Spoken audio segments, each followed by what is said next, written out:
Okay, looks like we are now live. Welcome, everyone. This is Andres Restart, and I'm joined by my good friend Brandon, co host, and who has been editing some of the videos lately while I was on vacation. But we got a lot to talk about today. We got Oh yeah. Nintendo Switch 2 leaks with features and graphical power abilities. We Ooh. got we got that Mario Wonder Direct that came out of, well, I don't want to say out of nowhere, but came when I didn't want it to happen, but it happened. It was a pretty Yeah. good direct. We're gonna be talking about that a little bit more today. Brandon and I did have a discussion a few days ago, even though I was away. And we're also gonna be talking about a Nintendo Direct that may be happening relatively soonish. So, yes, we have a lot to talk about today. But before I do, let me check in with, well, Brandon. How are you? I'm doing pretty Uh, good. Just been working hard lately, but it's been fun. It's been nice doing more YouTube stuff. For anybody in the podcast who doesn't know, I had a whole channel. I mean, I still have it. It's still there. So it's 2,850 subscribers, but they're getting no content, none for them, no soup for you. Uh, but yeah, it's been fun getting back into YouTube and actually doing something that I enjoy. It's a different kind of work. yeah, no, for sure, Brandon. It's kind of been fun lately, working a little bit more closely with you, which is kind of something we've been wanting to do for a while. Like Brandon and I have always talked about being a little bit more collaborative. Because Yeah, Brandon always comes on for the podcast, and I do talk about ideas with him, but it's rare that he actually helps out with the actual video creation content. It has right. happened in the past a little bit, It's but it's like mostly idea stage and thumbnail stage.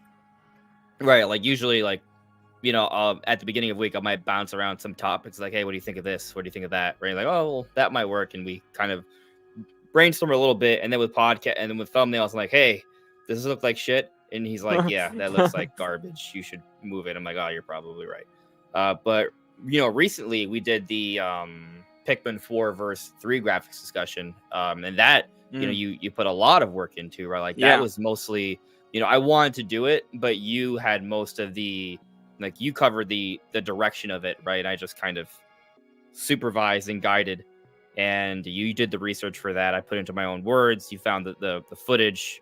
I did the thumbnail and the music and the mm, SEO, but yeah. it was a very collaborative effort, and that's actually doing pretty good. It's picked up a little bit, and then the videos It's that you consistent.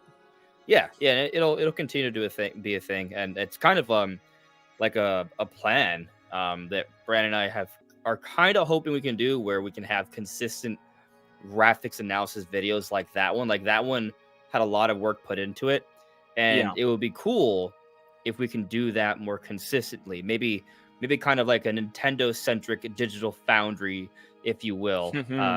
So I'm always going to try and do it in a more, let's say, simplistic kind of way, right? Like I, Digestible. I digestible, right? Like I try and explain things in a way for more people can understand it. So that's where I come in. I'm the simpleton, right? I'm like, hey, Brandon, you're throwing out all these terms. I don't quite understand it. So what you're saying is it's a little blurry over here, and that makes it look better, right? So it's kind of stuff like that. But we have a hope that with more Nintendo stuff coming, like say for example, if Metro Prime 2 gets announced as a remaster for Switch in this direct that may come in the next few weeks, we might do like a graphic comparison of that, for example. Yeah. So hint, hint, that may be around the corner. So different stuff like that. And then while I was on vacation this week, I didn't have enough time to make every single video that would come out while I was gone, but I wanted those videos to come out while I was gone. So I recorded most of them except for the Mario Wonder Direct thing. That was completely out of nowhere. Oh yeah. And I did the audio stuff, all the music stuff, the thumbnail stuff, but I didn't have time to do the B-roll. So for the last like few videos that came out last week, actually last 4 videos, not counting today, Brandon did all the visual edits for. I mean, I think you did a great Yep. job. Thank you. So it was fantastic. So yeah, I guess in case you guys are curious on a little bit of the behind the scenes, Brandon and I have been working a little bit more closely together lately, which has been fun. At That's least for a great. vacation, and maybe in the future, maybe it could be more of a consistent thing. We'll see what happens. So like and subscribe, so Brandon can have another job. Yeah, but actually, we already got 64 people watching. Also, 26 if you're likes. looking for an editor, huh? Yeah, Hit your boy up. yeah, exactly. As long as you got money. Yeah, but At least a little bit of money. We're stream's off to a good start, guys. If you like it, should be very, very helpful. But let's check in with the chat, and then for a few minutes, and then we'll jump into the topics. So, me looking here, we'll focus on some mats here. Ian Holt says, "Why did this not start? Because it wasn't 8 p.m. yet." I was wondering if I scheduled things incorrectly, but it looks like probably we're okay. They were confused about the time zone. Maybe because the thing is, I had scheduled things and was scheduling them at a different time in a different time zone, so I was worried that I mixed things up, but it was fine. But Joycey asks, "Hi Andres, how was vacation?" My vacation was actually really, really good.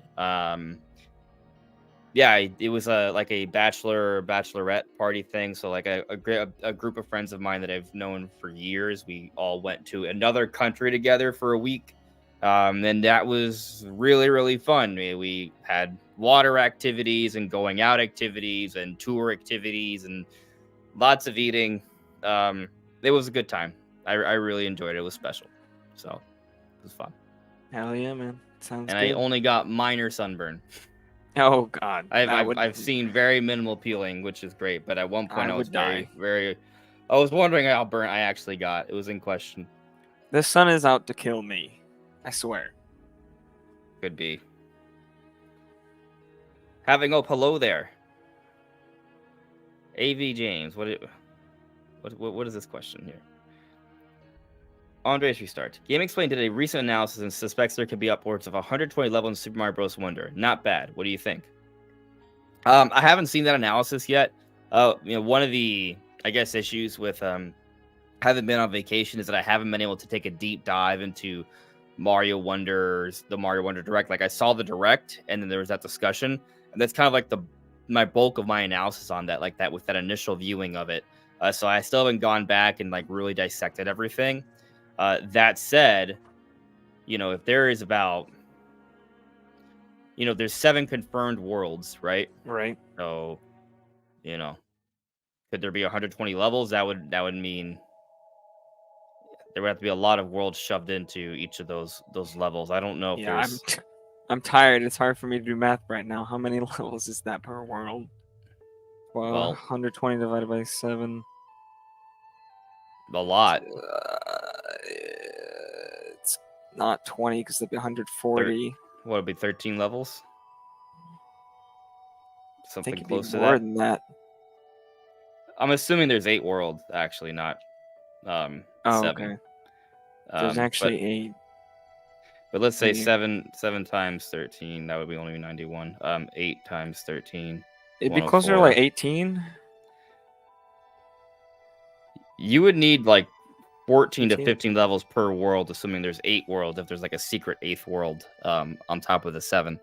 Yeah. So I don't know. I'll have to take a look at the analysis. But that said, I'll tell you this.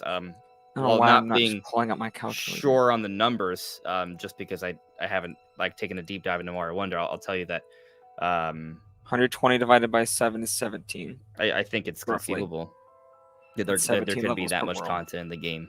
I don't think they would just straight reveal how much actual content is there.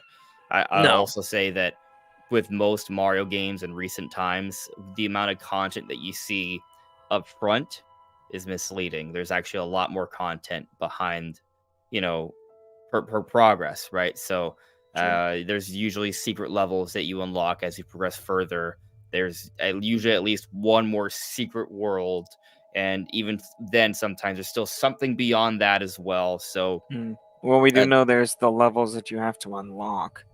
Yeah, the Wonder Seeds. So that will boost the level count. Yeah, I do expect that Mario Wonder is gonna have a good amount of content. I'm not concerned about it. How many levels? I'm not really concerned about it being like a 40 to 60 hour game or something. Like I feel like if it's just like 20, 30 hours, good content, I'll be happy. Yeah, not for sure. Yeah, I'm gonna 100% it, and we'll see how many I levels are might actually in there. 100% it. We'll see. It might be the Yeah. first Mario game I ever 100%, not 3D. Actually, I don't think I've ever 100% 3D Mario's just because there's so much content in them and I don't have time. But I have attempted, at least. Never for a 2D Mario have I ever even attempted. So I see here, Chrono Rig has renewed their membership. They've been a member for 10 straight months. Thank you for sticking around all this time, Chrono. It's very much appreciated. And I also see we got a super chat here from Samuel Talks About Games. How you doing, buddy? Yo, good to see you back. It's insane how Nintendo timed the Mario Wonder Direct right when you were on vacation. How was the vacation? Like I said earlier, the vacation was good. Had a great time. We did a lot of cool things. You know, I spent a lot of good time with my friends. I reconnected with other people. It was good. I really enjoyed it. I'll say that for me, it was stressful, right? Because this is my job now, right? I've made it Yeah. my job. That I want to maintain the content, right? And Brandon helped out a lot with that. Without Brandon, I don't know what I would do. But it was great to. Well, I did have a little bit of an awareness of what was going on. I would still check in with social media, once or twice a day. I made sure the videos were scheduled on time. I did the SEO for them once Brandon had them uploaded for me. So it wasn't like I didn't do anything for the entire week, but it was fairly minimal and distance. So I was able to kind of like just kind of forget about YouTube for most of the day, most of the time. Which is kind of refreshing because I'll tell you that I have been kind of like thinking about YouTube and Nintendo stuff kind of like all day, every day for years. Um, so it was a nice little kind of like pause for me. Right. And I'll also say though that I don't come in to like today's my first work day. I didn't wake up today thinking, oh, damn it, I got work to do. This sucks. Like for me, it's like, all right, let's go. Let's get the ball. Let's hit the ground running. Hell yeah. Let's like really go into hype Let's do this. overdrive. Like I'm ready to do some really exciting things. I'm very excited. Like there's a lot to talk about. There's a lot to do. This is fun for me, right? It's part of the vision. So I'm all good to go. I imagine though that any fears of what do the kids call it? The burnout, that ain't happening. Nah. That ain't happening. We're always No. looking to the future, looking for newer, funner ideas. We're never staying the same. So we're not burning Absolutely. out. Yeah. Going back to the Mario Wonder stuff, Taurus just mentioned here, and I agree with this. Not to mention, each world looks like it needs to be replayed a few times. During our discussion with Brandon, believe Brandon noted that there's some information that came out that you can go into a level and the wonder effects. Yeah, the wonder effects will represent differently each time you play a level, and then just different powers and abilities can go in with the different levels. So there's a lot of replayability. I don't know if level. it says specifically about the Wonder Flowers. They just said that they were things that they put in the level that were different, which could definitely mean the Wonder Flowers do different things. But that's not necessarily what they said. That's more just speculation on what that might mean. Sure, but I mean, I think that the main takeaway is that it feels like levels are designed in a way where they can be played more than once. Right, the replay value is there for sure.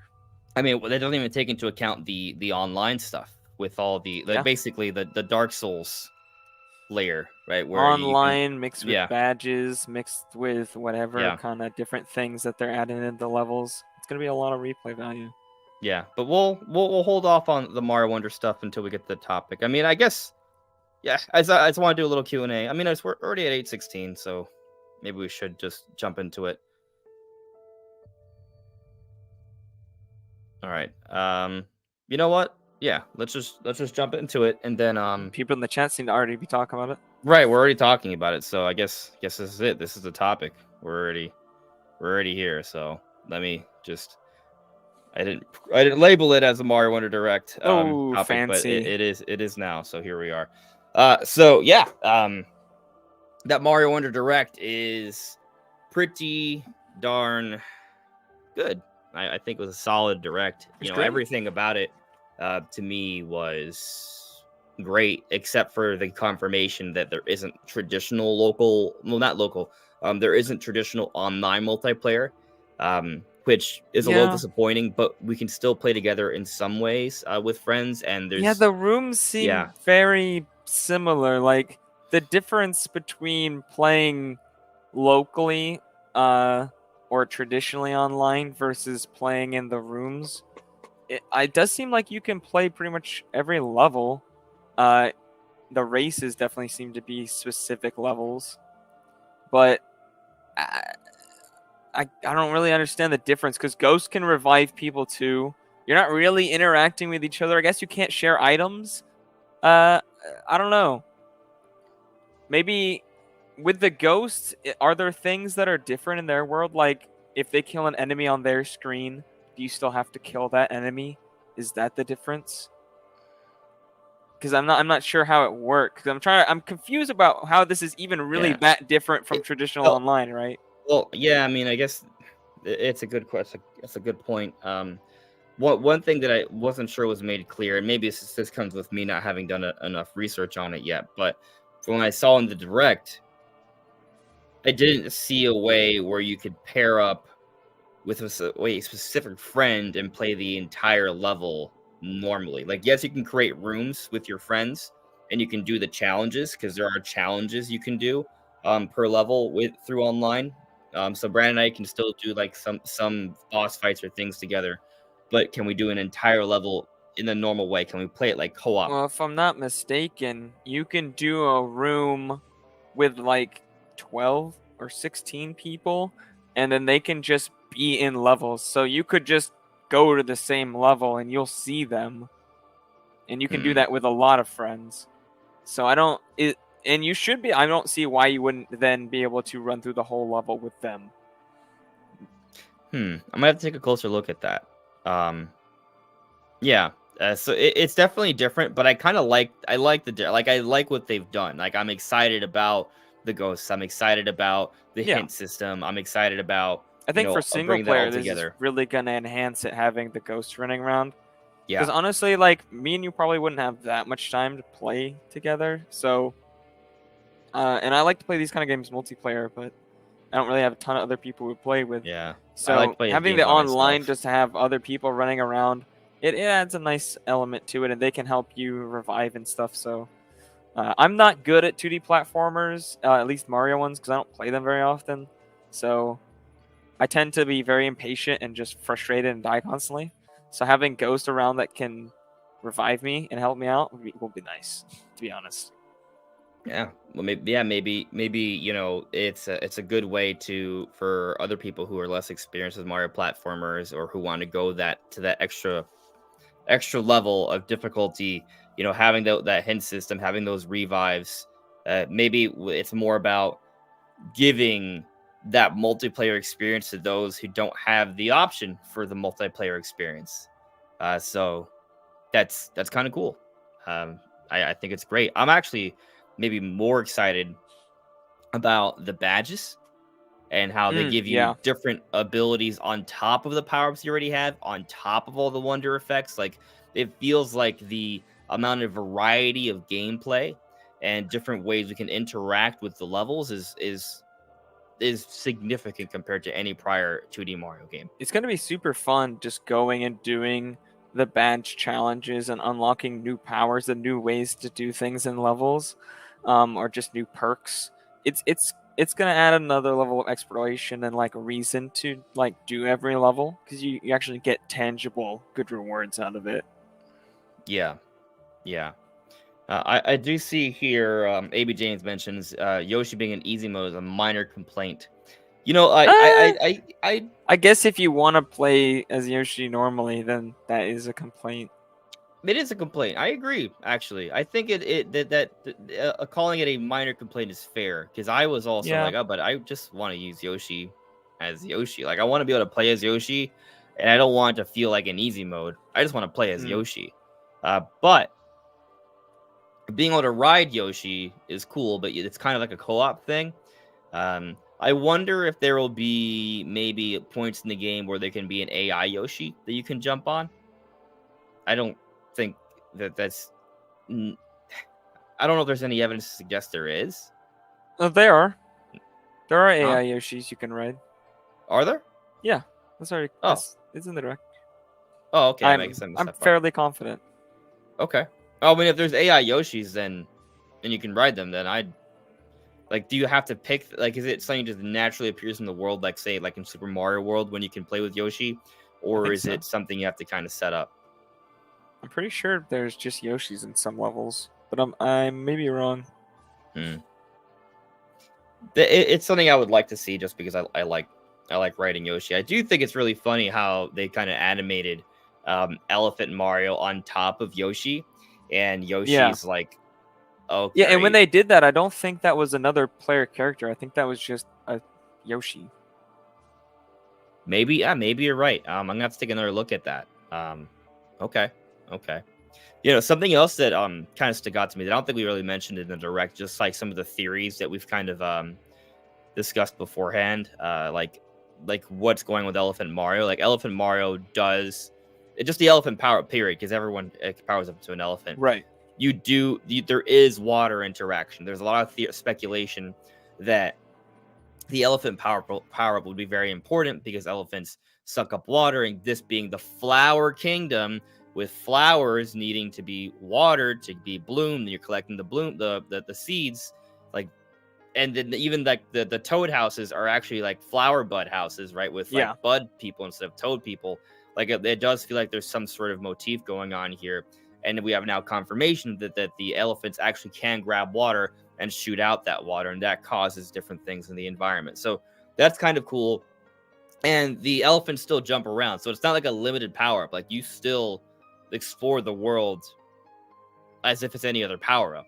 So I actually am happy that they're doing that, because it might have been kind of lame to just like be this stocky elephant that can't move beyond just a certain space, like once you get to a jumping point. So I'm glad that Yeah. they've gone in this direction. I think it's better. It may be a little bit more wacky to kind of explore an entire world as a giant elephant, but that's the wonder of it, right? It's Yeah, Mario that's like the Wonder. So whole game. yeah. So I'm kind of happy about that, actually. I think it's gonna be cool. There's other power ups too, and I don't think we touched on them in the discussion. There's like the bubble power up, which is interesting. It seems kind of overpowered. Mm, You can even kill enemies that were previously unkillable. You can just yeah. bubble them away, which is kind of Yeah. crazy. And then the drill power up, it kind of reminded me of like there were some Yeah. powers that sort of reminded me of Mario Galaxy, right? Like the bubble power were kind of reminded me of like the cloud power up, and then the Right. drill. Well, there The was drill literally is a drill just item in straight up. Galaxy. Yeah, Yeah, this is like the 2D version of the same kind of but power up. in some ways it's better because like you have different options. It's not just like going It's straight down and faster. up. Like you can kind of hover along the surface too. Yeah, So that's because pretty cool. I don't think you go through to the other side like you do in Galaxy. You just kind of stick in the ground and go underneath the surface, if Hmm. I remember correctly. So in that way, it's very different. But it's also like a lot better for just pure platforming. And obviously, this isn't Galaxy, so you're not on planets. You don't really need to go through to the other side like you did before. So it makes sense. Everything in this game just looks very fluid and fun. The actual platforming looks very good on top of just the crazy wackiness that's going on. Yeah, no, there's a lot of really cool stuff. It's I'm very excited for this. Like, I just love everything they're throwing in. Like, there's even like space stuff that kind of remind me of Galaxy. Like, it feels like it's taking cues from other Mario games, but it's its own thing, and that's very Yeah. exciting to me. All the art is very, very different. It's very unique. The Flower Kingdom has a very particular look to it that they've never really done before, and I like it a lot. Yeah, I'm kind of curious because the discussion we did, I kind of phrased it as if Mario Wonder would be the best 2D Mario, and Hmm. I saw some debate, so I'm gonna put up it as a poll. Like, do you guys think that Mario Wonder is going to be the best 2D Mario ever? I'm gonna put it in a poll here, and then I'll kind of have that poll running until the end of the discussion, and then we'll see what you guys think. So, question I'm going to say, how I'm going to phrase it: will Mario Wonder go down as the best. Well, Well, let's that's a put it. little too. That's like I'm gonna be. wide I'm gonna. opinion. Yeah, Is it? I'm Are we gonna talking say. personal opinion? Or are we talking critical acclaim? Yeah. Will Mario Wonder go down as the most fun 2D Mario ever? I mean, it's definitely gonna come down to opinion. Like, no matter But how are we you spin asking it. their personal opinion, or are we asking the broad opinion of I'm not people? asking if it's gonna get the highest Metacritic score. Okay, I I think just the want. question should be more personal. Like, do you think Okay. for you? Because this sounds like critical opinion. Like, if you All ask right. me Do that you question, I'd think? think like, oh, is it I mean, critically it might, acclaimed as right? this? It might, but it. Right. I'm I just don't. wondering, but what question are we asking? Right. Just trying to Okay. clarify. Sure. Do you think Mario Wonder is going to be the best 2D Mario yet for you? There you go. Okay. All right, there we go. All right. Let's pull up. Let's see. 0 votes. Come on, Oh. start voting. I don't see it yet. Or I might not be able All to right. see it in this Nah, StreamYard thing. No, yeah, it doesn't show up there. Probably It shows not. up in the live stream. Yeah. But is this a good time to ask a controversial question? Is it related to the Charles Martinet thing or something else? No, it's related to Mario Wonder. Oh, let's go. I mean, this is a Mario Wonder topic. I was almost ready to move on, but All right.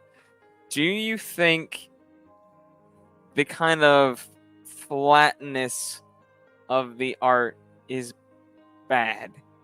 Because it's something I didn't really like about the new Super Mario games is that like all the platforms are like very flat, just like there's not a lot of depth. There's like a little bit, but most platforms are not. There's not a ton of depth, and there's a little bit more here. They kind of tilted the camera like in front and to the left, so there's a little more of an angle. But most of it is still quite flat, like the new games, and the art is considerably better, and there is depth in the backgrounds. But what I'm talking about is the actual like objects you stand on.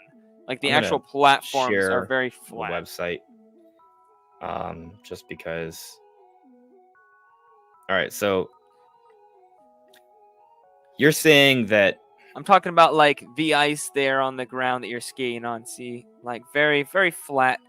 It's just kind of like the angle you are to it is like completely, perpendicular, right? You don't see a ton of the depth of the landscape because it's just you're at an angle where you can't really see much, right? I tried zooming it in. Did it zoom in, or is it just still kind of like? Yeah, it zoomed in. We're good. Okay. I don't know. It's not everything. It's me. Like especially in like this ice world, where all the platforms are extremely flat. Like there's no depth to those ice that you're standing on and skating on right there, or those Goombas are sitting on. Honestly, I don't. It's just I think it's fine. It's not everywhere, but it does stand out in certain shots, and it's just something I never liked about the new Super Mario Brothers games. And I wonder if anybody else noticed. Well, they're not really going for like a 2.5D look, at all. I think it's just they're going for a 2D look. Yeah. So this is what I think. What I think is, as long as it's very clear what are walkable platforms, like as long as you can tell, like, and from a gameplay perspective, like as long as it's very clear what you can move on, unless the point is to trick you, right? Which may happen at some occasions, but for the most part, as long as it's clear where you're supposed to jump and land, I have no problem with it. To me, it's just kind of just like I think a style. the other half of the issue is, and it's not nearly as bad in this game, but the ice one kind of shows it off pretty well. It kind of looks like you made it in Mario Maker because it has like these repeating textures for the platforms. Like that ice shot is 100% looks like something you could make in Mario Maker. Just the way the platforms, like you could see, I could draw that with a stylus and make that in the original Mario Maker. Not obviously that exact thing, but like something that looks very much like that. And it's just like this kind of repeating texture to it. And most of the game is fine. Like all these other screenshots, they're great. But there are some parts of the game where it just kind of like has this just standard repeating texture, and these just looks flat and not that detailed. And the new Super Mario games was just that was like the whole game. But this is just like small moments, and it's not a big thing. But like So, above the make the save, right there, that looks so generic. yeah, I think this is just 2D Mario. I'm not really. I kind of I get what you're saying. Like maybe there's not like every world looks like it's been a finely crafted, unique like for every like block, right? Like it's not like it's not a Metroidvania, right? We're not playing a Metroidvania. This is a game that may have 120 levels. We don't know. But I isn't look even at the like backgrounds. Yoshi, or like No, but I think this. It doesn't bother me. Like I don't really have a problem with that. Like you still see a lot of variety to the environments. That's fine for me. Like I'm okay with this being a repeating texture here with the Giddy Up Yoshi stuff. Like I think that's fine. It depends on what the game is. Like this game is going to have a lot of levels that you're exploring, and not every level is gonna be unique point for point every square inch. So I'm okay with that. I think it looks totally fine. I actually think it looks great because even in that ice level you were talking about, like you look up the background, you look at the background looks fine. Christmas lights. Like I think it's very just pretty. The foreground sticks out like a sore thumb. It doesn't even look sore to me. It looks fine. Like all these other images, the platforms actually blend in very nicely with the background, but I guess it might be the contrast on that one. Yeah, well, I'll wait until October 20th, and you'll tell me. It's also a snow level, so there's not a ton of extra detail in general on the ice itself, you know. So that might be. That's what I'm saying. It's like it's not even most of the game. It's just these small parts where I'm like, oh, that kind of, Yeah, I think we'll just have to. But I did say it was controversial. I don't expect everybody to agree. I just wanted to bring it up and see what other people thought. Yeah. I will say I do see that Wilberforce was just compared to something like Donkey Kong Tropical Freeze. Well, Donkey Kong Tropical Freeze, that game looks really good. Although looking back on it now, it does look fairly simple. I think if they made like another, the next, if they made a new 2D Mario game or 2D Donkey Kong game now, it would look way better. What are you doing? It's like you're trying to get like attacked. No, I'm just saying, like, there's a lot of holdovers from. What are you gonna say next? I think Donkey Kong Returns looks like doo-doo. I never said any of things look bad. I said the game, the worst open world game ever. Is that what you're gonna say next? Why are you making me look so negative? I just went. I don't know, man. You just keep like saying. Oh, I didn't say anything negative. I didn't say anything negative. Actually, it's okay. We're good. No, I didn't say anything. Your opinion is valid. Even if I just do it.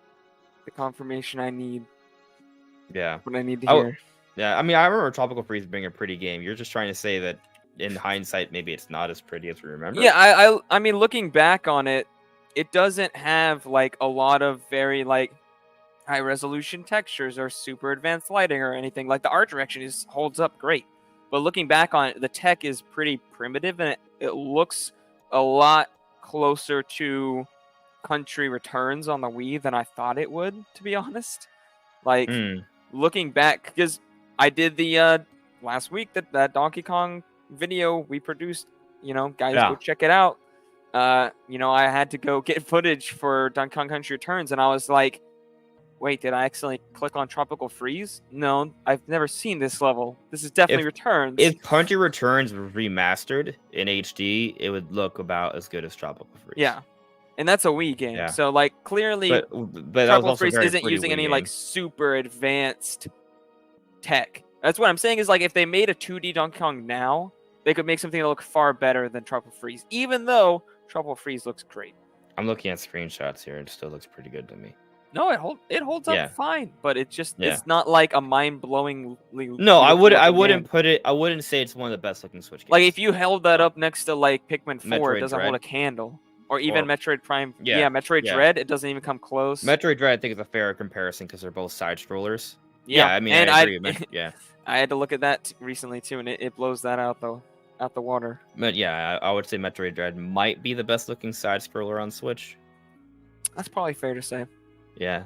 It is a 2.5D game, like as is Tropical Freeze. So yeah. But let's get back to the chat here, then we'll move on to our next topic. All right, so let's see. So what's going on in the chat? Did I miss anything? All right. Captain Doge. No, you have you seen the way the hair on Donkey Kong dynamically reacts? The tech is definitely impressive. One of the engineers just happened to make it work, and it looks great. I agree. The fur looks pretty good, but that's just tech fur. Is not anything new. Well, like, it looks pretty good. Shell texture fur. It looks pretty good. Yeah, I mean, yeah, it looks good. But I guess Brandon's more talking about like the level design. Yeah, but also that's nothing super advanced. Like we've been doing shell textures since like GameCube. So also there was a ton more advanced stuff for hair rendering on the PS3 for the Uncharted games and stuff anyways.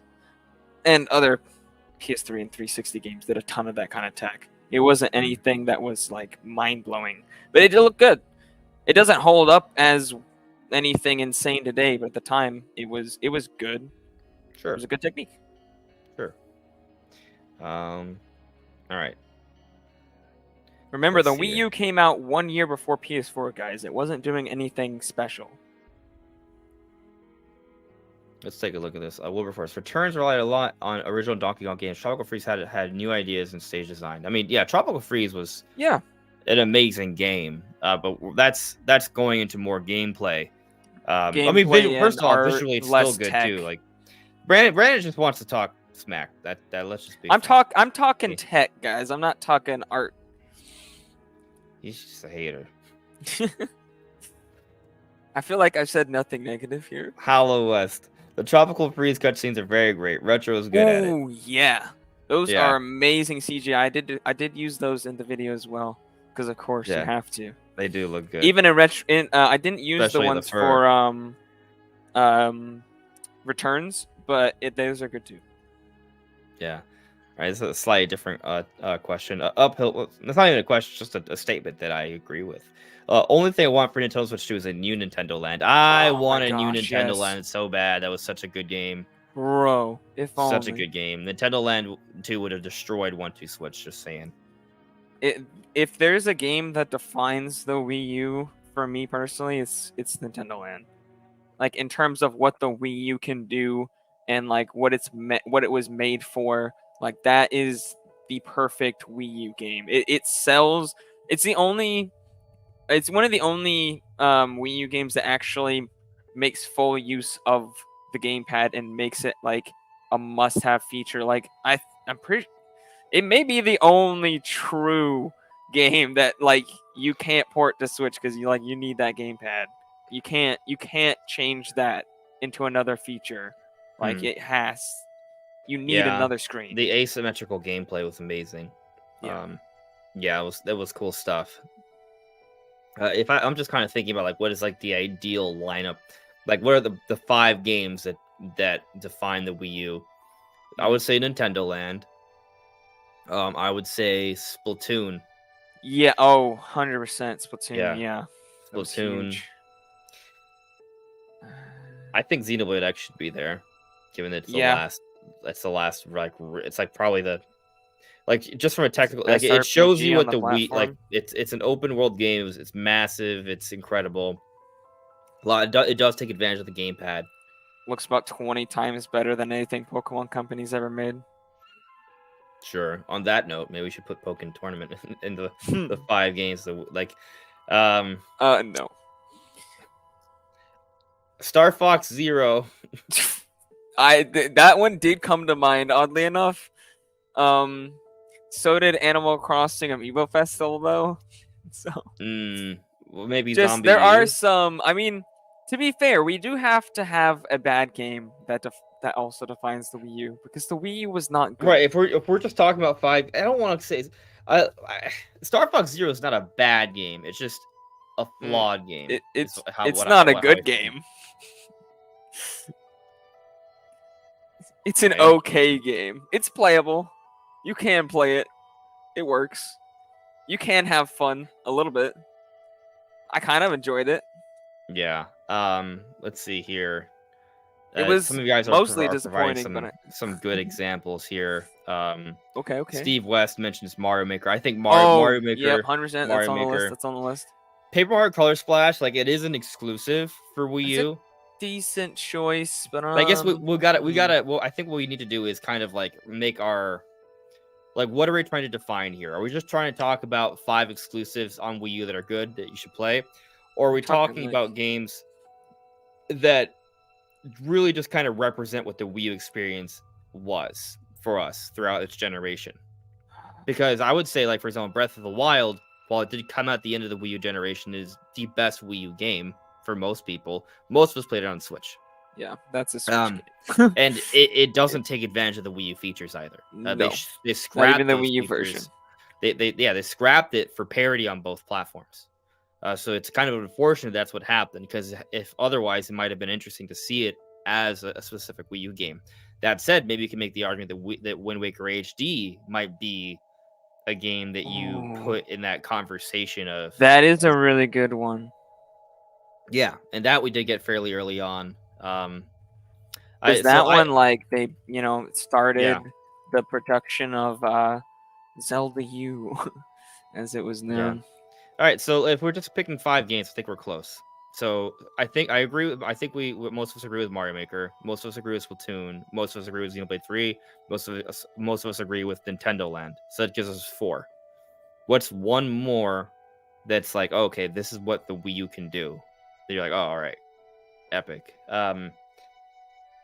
Although you could also argue maybe Mario Kart 8, right? Because Mario Kart 8 was my gosh, yeah, Mario Kart 8. It's literally the best-selling. It's the best-selling Wii U game. Yes, but at the same time, it doesn't do much. Its presence on Switch eclipses it so much. It's a Switch game,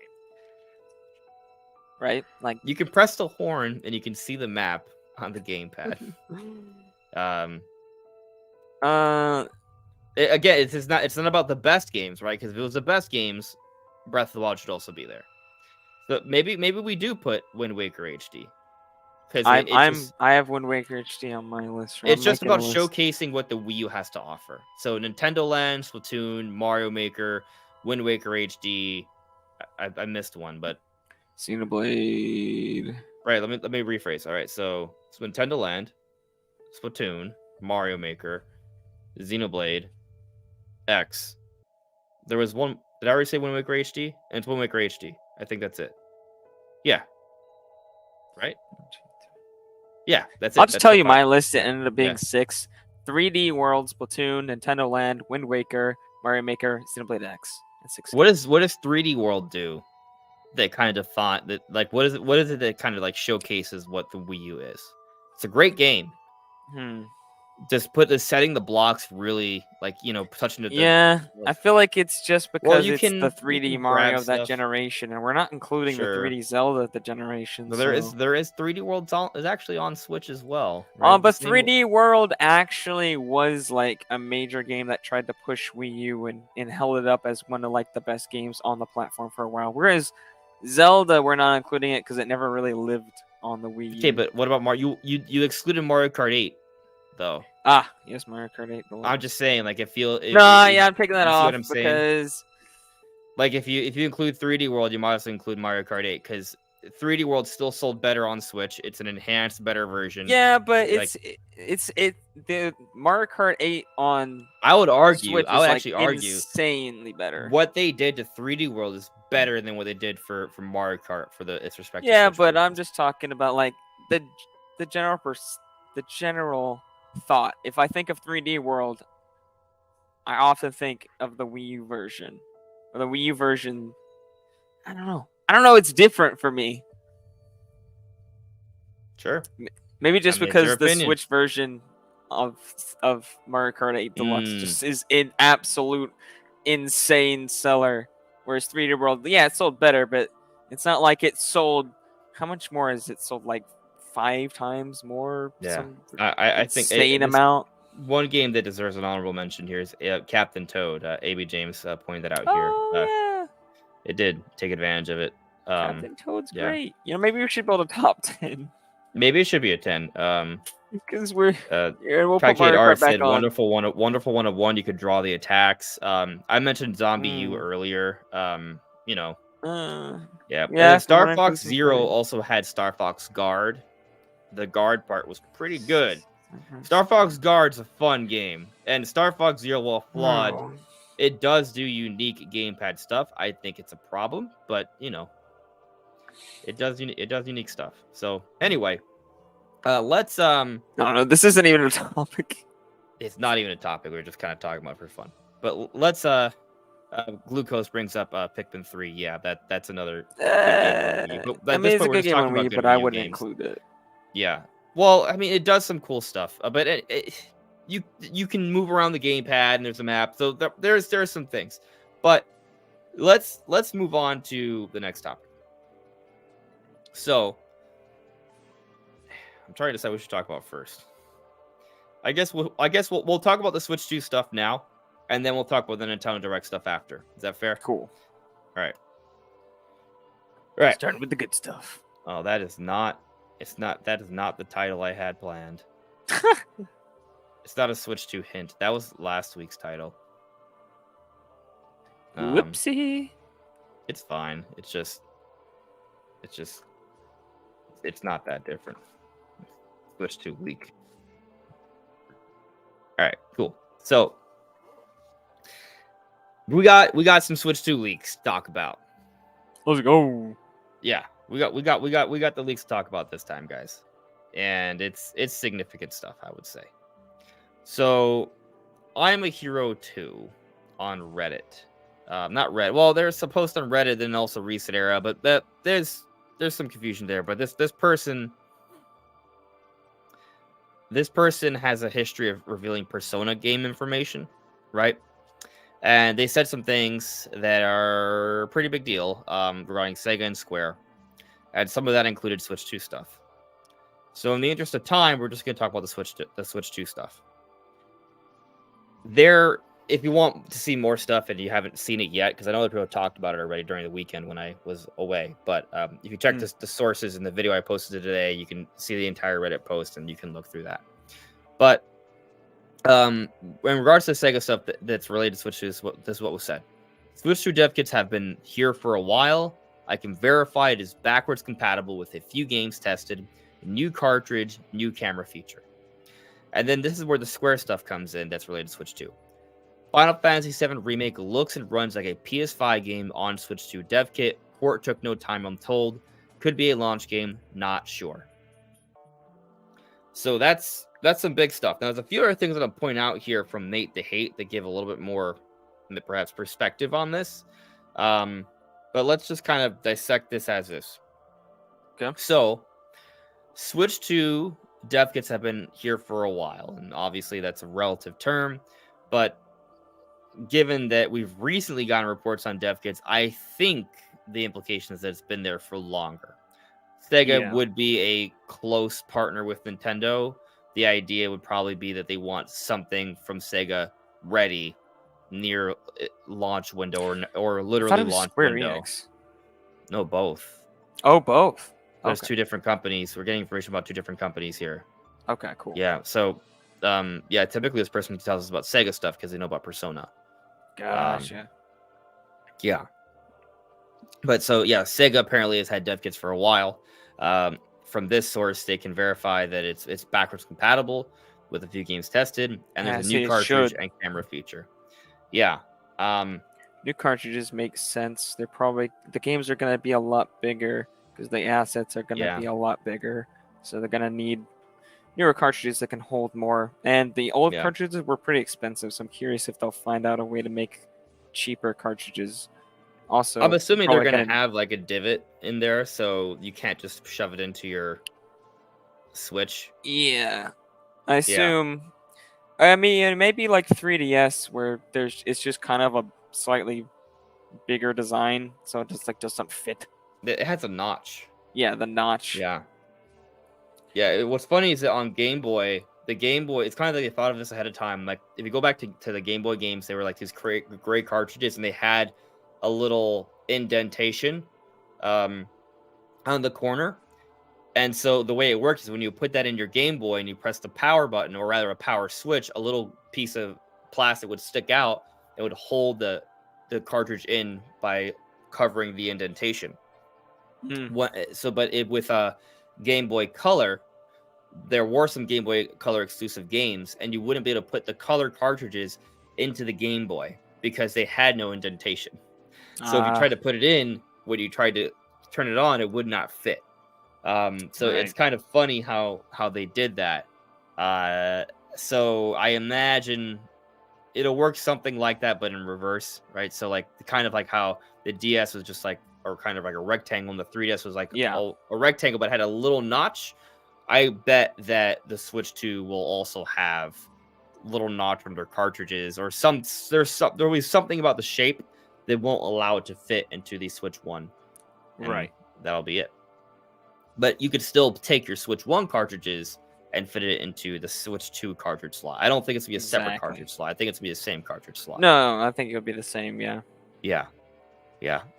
What's kind of curious is the new camera feature. Yeah, seems kind of like a waste of money, because I know this system's probably already going to be expensive.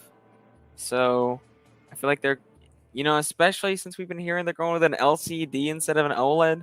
If they put a camera on this, I'm going to be kind of upset unless they do something huge with it, which I don't know what I would even want. Honestly, I hope this isn't true. I hope they don't put a camera. That just seems like a waste of money.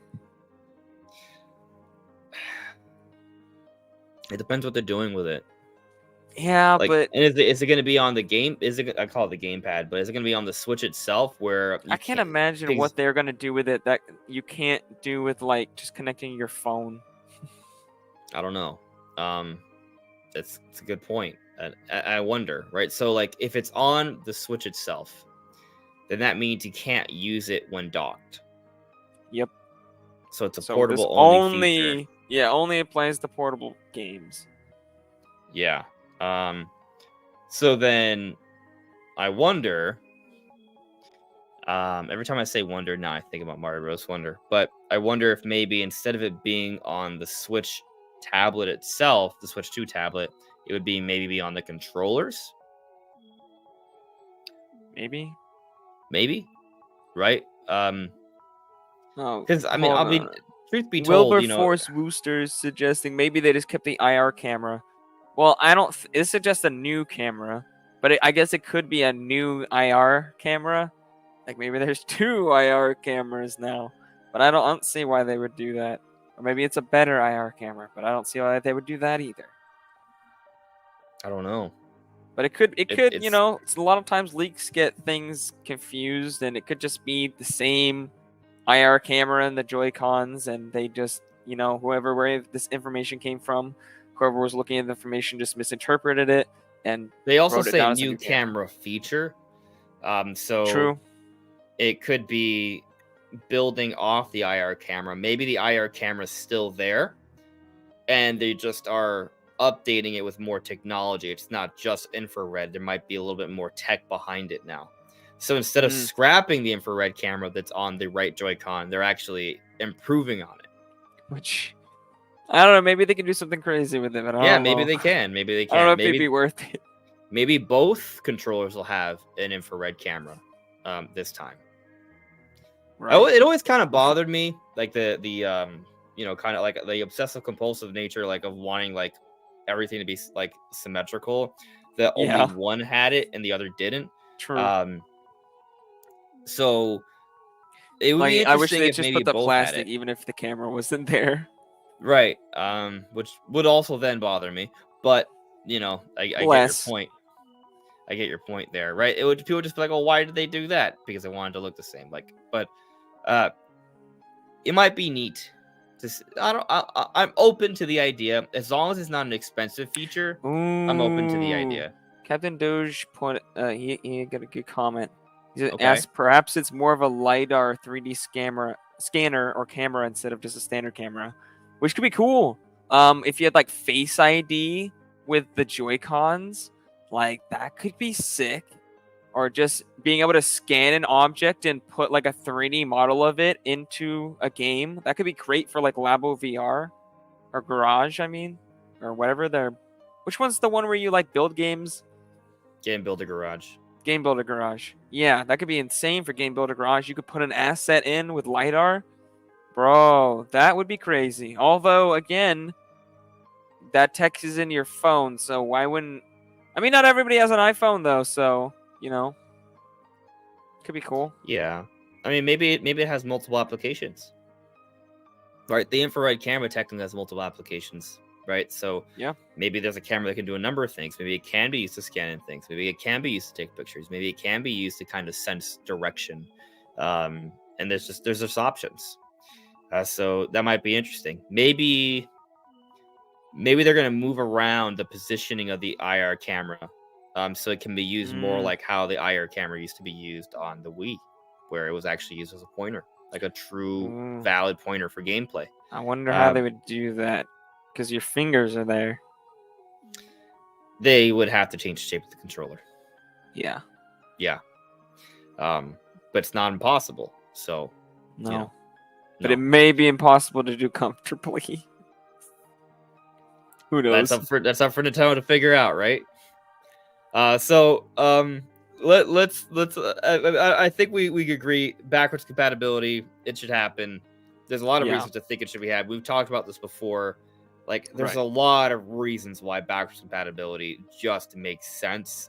Would it be a challenge for Nintendo to put it in there? Do developers maybe not want it? Sure. But also Pokemon Company wants it. You think gamers want it? Yeah. Like your consumers want it. Yeah.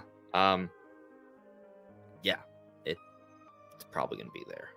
But if I'm wrong, you can get your pitchforks and torches, because I don't know. But we'll see. Anyway, the big thing that everyone's talking about is the part about the game runs like a Final Fantasy VII runs like a PS5 game on the Switch 2 dev kit. And it took no time to port over. They think it might be a launch game, but they're not sure. So, in my video today, the point I wanted to make was that Final Fantasy VII wasn't made specifically for the PS5.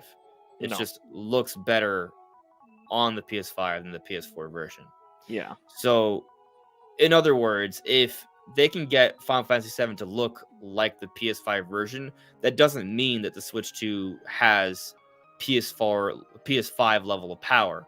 It just means that they were able to get it to look as good as the slightly enhanced version that's on PS5.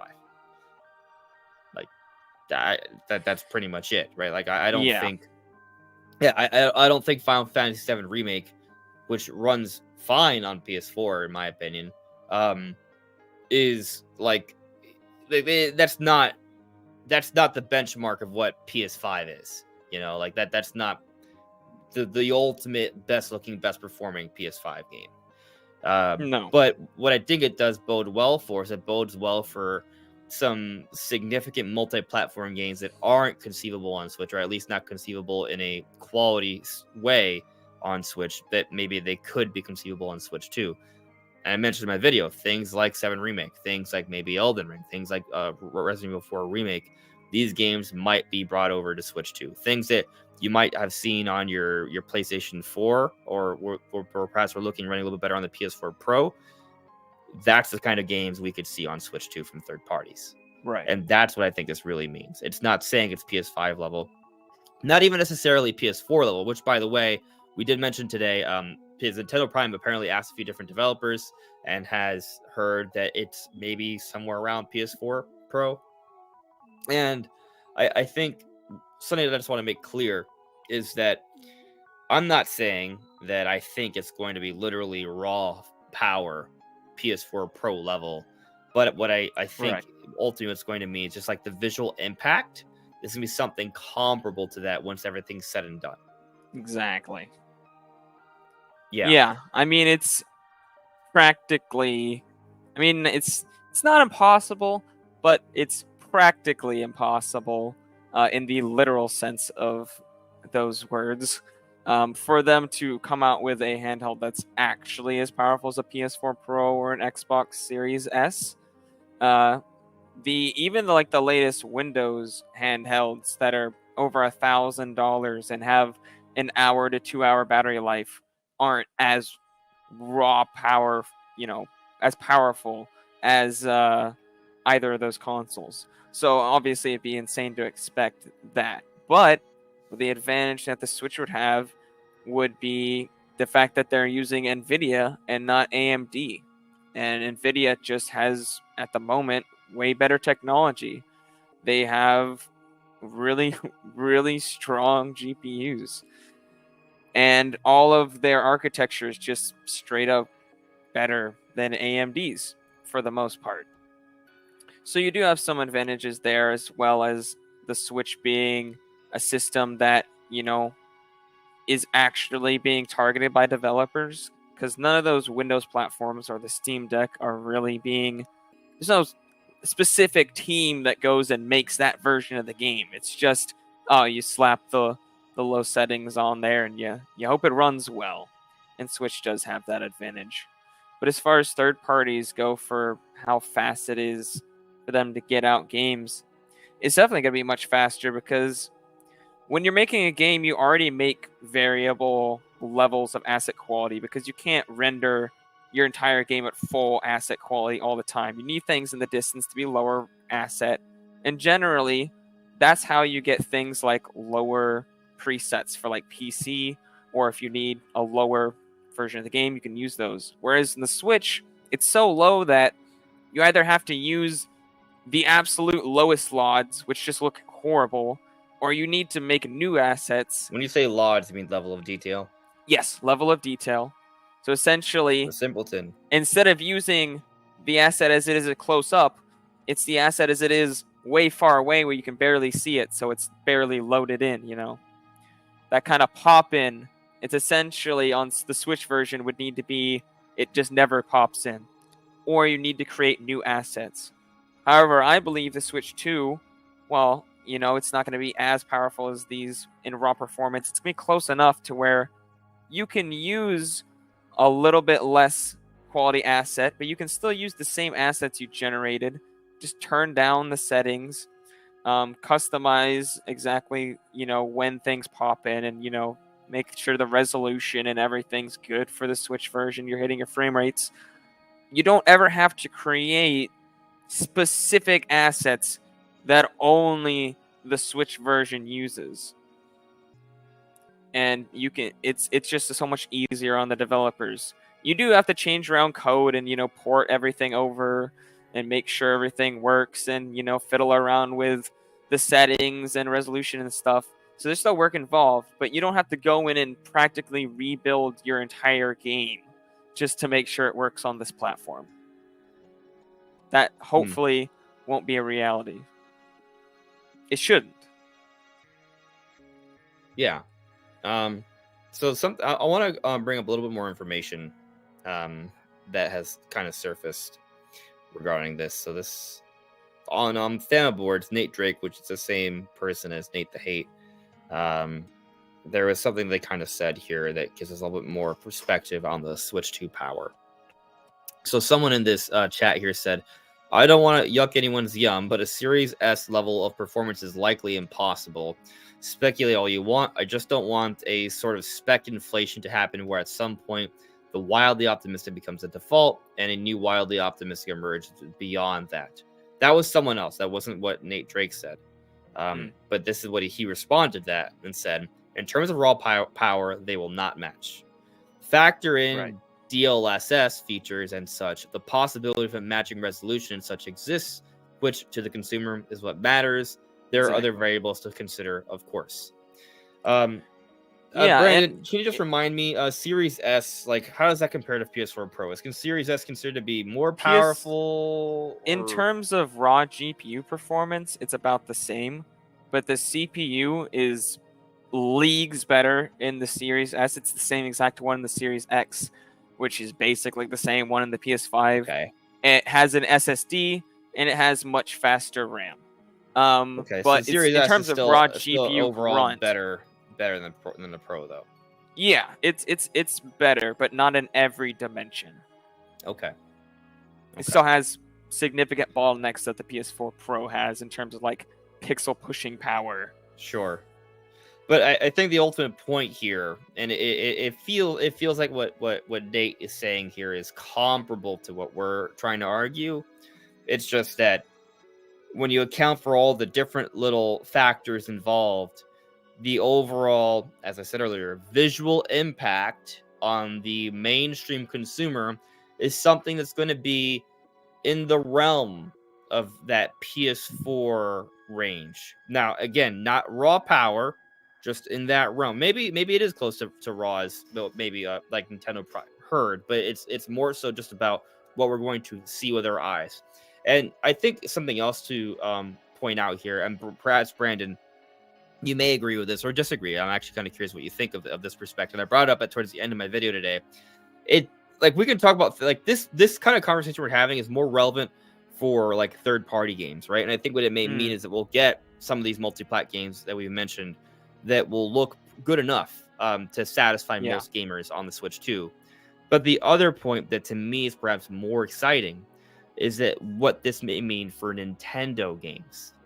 And a PS4 Pro level of visual impact, right? And keep in mind, I'm saying visual impact, so I don't want to say raw power, right? But that level of visual impact, I think, is going to do wonders for Nintendo, because Nintendo they've been for generations at this point, they've been making do with underpowered hardware consistently and still delivering incredible visual experiences. Oh yeah. So what happens when they have a significant leap? The Switch was a significant leap for handheld games, but it wasn't that much more of a leap over the Wii U. Right. And now I think one of the cool things is because on the Switch we got to see Nintendo like truly invest themselves into the HD era, and that's why we saw some and the really Switch nice does, leaps. even though in terms of raw GPU grunt, it's not insanely better than Wii U. It does have a lot of features that the Wii U doesn't support, and it is a much newer architecture, and things like Pikmin 4 could not run on the Wii U. Unreal Engine 4 in general probably wouldn't run very well on Wii U. The Switch is significantly more capable. I mean, we've seen a general high rise in graphical fidelity with the Switch over Wii U, but is it a full generation? Probably not. Yeah. I kind of things like Doom Eternal have no hope of ever getting ported to a Wii U. Right. I mean, the bottlenecks really kind of limited it. Yeah, but I mean, the CPU on it's trash. But I think what's going to be maybe the most exciting is that what we're going to see on Switch 2 might be the most significant leap we've seen in a long time. I think it's going to be comparable from Wii to Wii U, which was a true generational leap. But I guess was huge. Like Skyward Sword to Breath of the Wild? Yeah, but I think maybe the kind of the nuance I want to add to this conversation is, while that may, in terms of like a power leap ratio, like maybe that's a good thing to point out. But one of the big problems with Wii U is that we didn't really see Nintendo push the Wii U immediately, so we didn't get to feel that impact immediately. That we didn't get to see the true visual impact, because we didn't, like, 3D World was good, but like it's no Mario Odyssey, right? Like it took us until 2017 where we got that true like visual impact of what Nintendo could do on an HD system with 3D Mario, I would say. And if you want to argue that 3D World still is like really good looking. Yeah, nice. It did, but it wasn't really there nice effects and materials and such. Yeah, but like Breath of the Wild didn't come out to the very end of the Wii U. Xenoblade X came out 2015, years into Wii U's life cycle. Xenoblade 3 trounces that game too. Yeah. But the point I'm making here is that now with how Nintendo development is going, I anticipate that with Switch 2, year one, we're going to see that visual impact immediately. Yeah, So that's even more exciting. I think Pikmin 4, or sorry, Metroid Prime 4 is gonna be a big one. Yeah. And I hope the 3D Mario as well. If the Yeah. 3D The Mario Prime is 4 one's exclusive a for the next system, then for sure that's gonna be a yeah. huge one. But Right. we're And I not really want to harp sure. on that Just actually because it's been because so long, I'm not 100% certain it has been exclusive development for Switch 2, you know? the 3D Mario? Yeah. Just because it's taken, Oh, like, no. No, I disagree. I think it's made ground up for Switch 2. that's what I hope. I hope I so. I have no doubt. Basically, I mean, obviously, I could be wrong. I'm not saying we never really know, but I think it's been made exclusively for Switch 2. I think that's been the intent for a long time. I mean, they gave us Bowser's Fury. You know, like they gave us like that little extra 3D Mario thing. They gave us a 2D Mario thing. Like Nintendo's been planning years in advance. Mm. Um, I think that they've intended this 3D Mario to be the launch title for Switch 2 for some time. Like, think about this, Brandon. Switch came out March 2017. But where are we now? September 2023. It's been 6.5 years. Yeah. Literally, it's been 6.5 years because Switch were launched March 3rd. It feels like it's been longer. Where it's 9/4.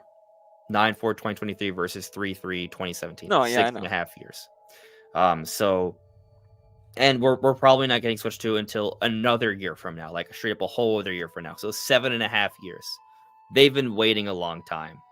Uh, yeah. So my perspective is this has been made I think it's been made with Switch 2 in mind. I think the idea is that they want to blow our minds with this. I think you're probably right.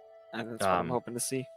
Prime 4, on the other hand, that's different because Prime 4 was announced for Switch back in 2017. However, the intent was to get that game on Switch. Prime Remastered does look great on the It does. Switch. In fact, it looks practically perfect in Yeah. terms of a 1080p console. But I think Prime 4 is going to be a lot more ambitious. I think there's going to be a lot bigger environments, a lot more variety to the We got textures. the rumor I that think there's going to. Sorry, go on. No, I was just saying the rumor, right? From the Xbox Era podcast that it's supposed to look visually unbelievable and that Right. it's big and open, something like Halo Infinite. That all suggests some incredible things. Right. And that's where I think the room comes in for the Switch 2 version to have to offer a lot more. I still think the original Switch version is gonna be good. It's gonna be 60 FPS, but I think they're gonna probably lean more on dynamic resolution than this one. So I think it's gonna like be a good enough resolution. But yeah, maybe like a 720p with like some FSR and anti-aliasing hopefully stuff. not FSR. I would hope they use some kind of TAA upsampling tech, like in Kind of what they do with Chronicles Xenoblade 3. Yeah. Yes, exactly. Yeah.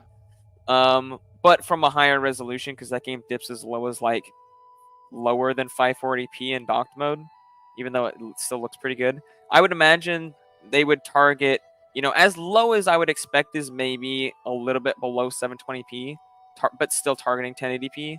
And if they use a TAA upscale or something like that, it would still look really good. And I imagine if there is a Switch 2 version of this game, it's almost certainly using TAA. In fact, I'm pretty sure I don't know if the base game uses TAA or not. I'll have to check.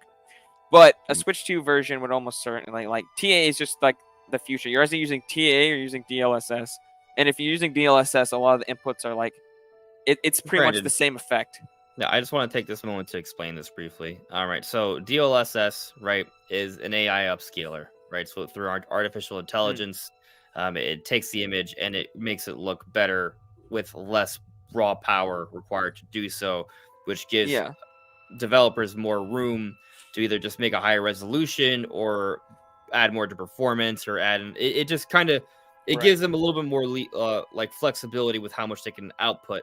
It takes a low resolution image and uses AI to turn it into a higher resolution image with minimal processing power required.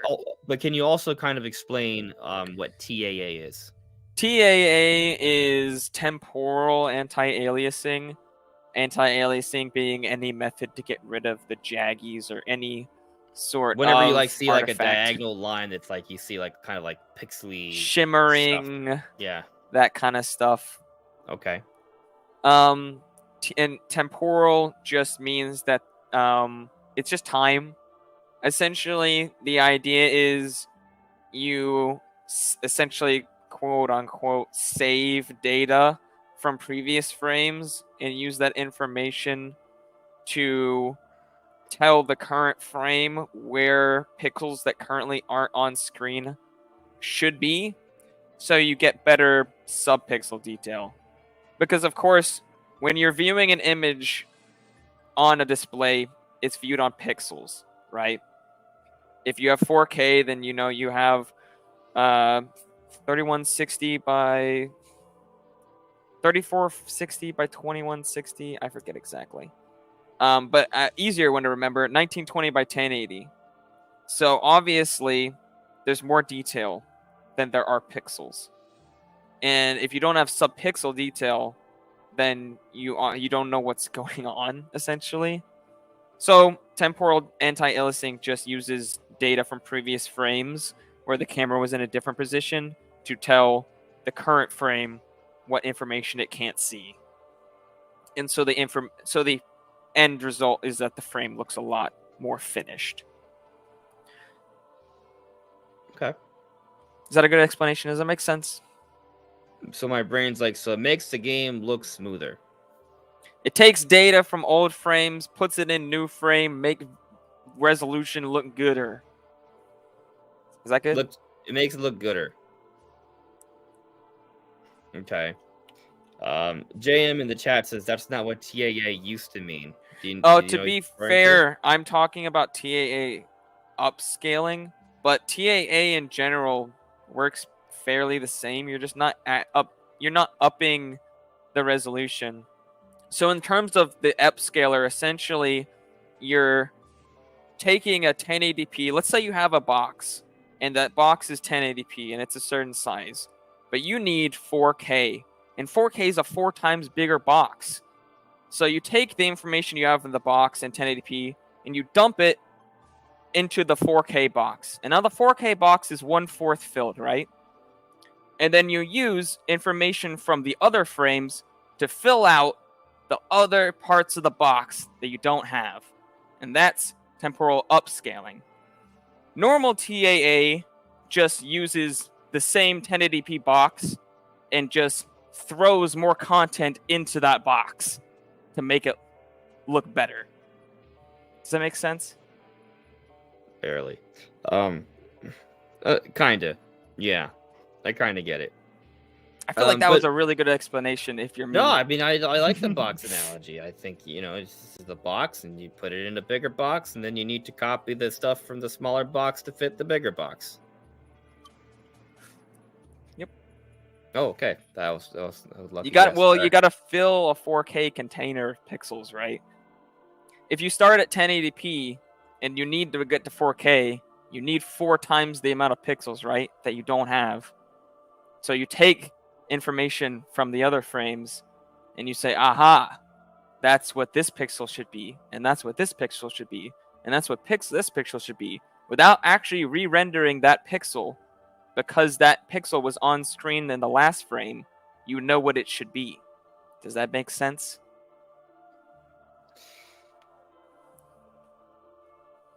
Kinda. It makes sense to me. Put it into layman terms. Very simple terms for everyone to understand. Real quick, and let's move on.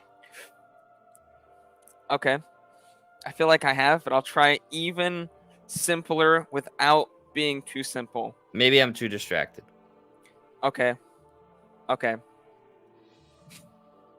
You take information from old frames that could see different things, and you put it into the new old frame. frames. So let's say I'm playing Xenoblade 3, right?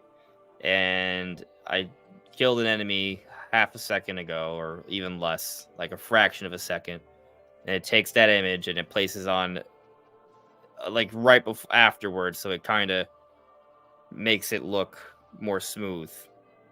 No, Okay. it doesn't take a frame and just insert it strictly. It Not the takes whole frame, information from that frame a and piece of it. uses it to build the new frame. Yes, very small per pixel pieces. Right, the parts that you need to make it look and feel smooth. Yes.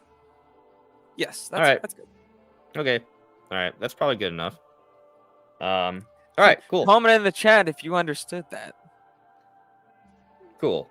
I just thought it was important to kind of I should do my own take some podcast time just talking about stuff to like simplify it, right? Like so that way everyone could kind of understand. this. Yeah. Yeah. Okay. But let's move on. I'm looking at the chat. I think people still don't quite understand. Gosh. Yeah. I just I'm literally gonna record a video on this after, process. and I'm gonna upload it on my Twitter. Let's not explain the process. I think the whole point is that when you see it in Xenoblade Chronicles 3, what it's ultimately amounting to is that you're seeing something that looks a lot cleaner. You're not seeing like these fuzzy edges. It's giving you a more smooth, complete look. Yeah. Is that fair to say? It's fair. That's maybe a simple way to put it. What it ends up being. Anyway, back to the point, right? Switch 2, when you account for different effects together, it's going to produce imagery that's going to look pretty good. It's going to, it may not be raw power as powerful as a giant, refrigerator or mini fridge size computer, right? It's going to be a tablet like device from what we've heard. So, there's going to obviously it can't do what a PS5 can do. That's just not going to happen. But for its size, it's going to produce some pretty good looking stuff. It's going to be a significant jump over what we currently have on Switch. Yeah. And games are going to look like the Nintendo games are going to blow our mind. Prime 4, I bet it'll look pretty good. 3D Mario, I think, is going to look really good. The on next Switch Monolith Soft game is going to look absolutely insane. Yeah. Yeah. In the absence of Retro Studios, Monolith Soft has been like on the forefront of pushing tech on Switch. They're pretty much the only game that actually uses TAE upscaling on Switch, at least from Nintendo. Yeah. Let's check in with the chat here. So, JRL Toki, will Switch 2 be able to run Red Dead Redemption 2 and Elden Ring? That's all I'm really interested to learn for the time being. I feel like the answer is yes. For sure. Yeah. I mean, those are both run on PS4, so right. definitely. Like, there's a version that can be made. I think they could get a version that maybe looks comparable, if not a little bit better than the PS4 version. Yeah, probably. Higher resolution with DLSS, probably. Yeah. So that would be pretty good. 4K 30 FPS version, maybe 60 FPS, depending on the CPU of this thing. Yeah. Let's clarify something here. Beloved Warrior, are you guys only talking about Switch 2? I thought this was about a upcoming, hopefully, Direct. So, as the title suggests, there's 3 different topics. We talked about Mario Wonder. We're talking about the Switch 2 leaks now.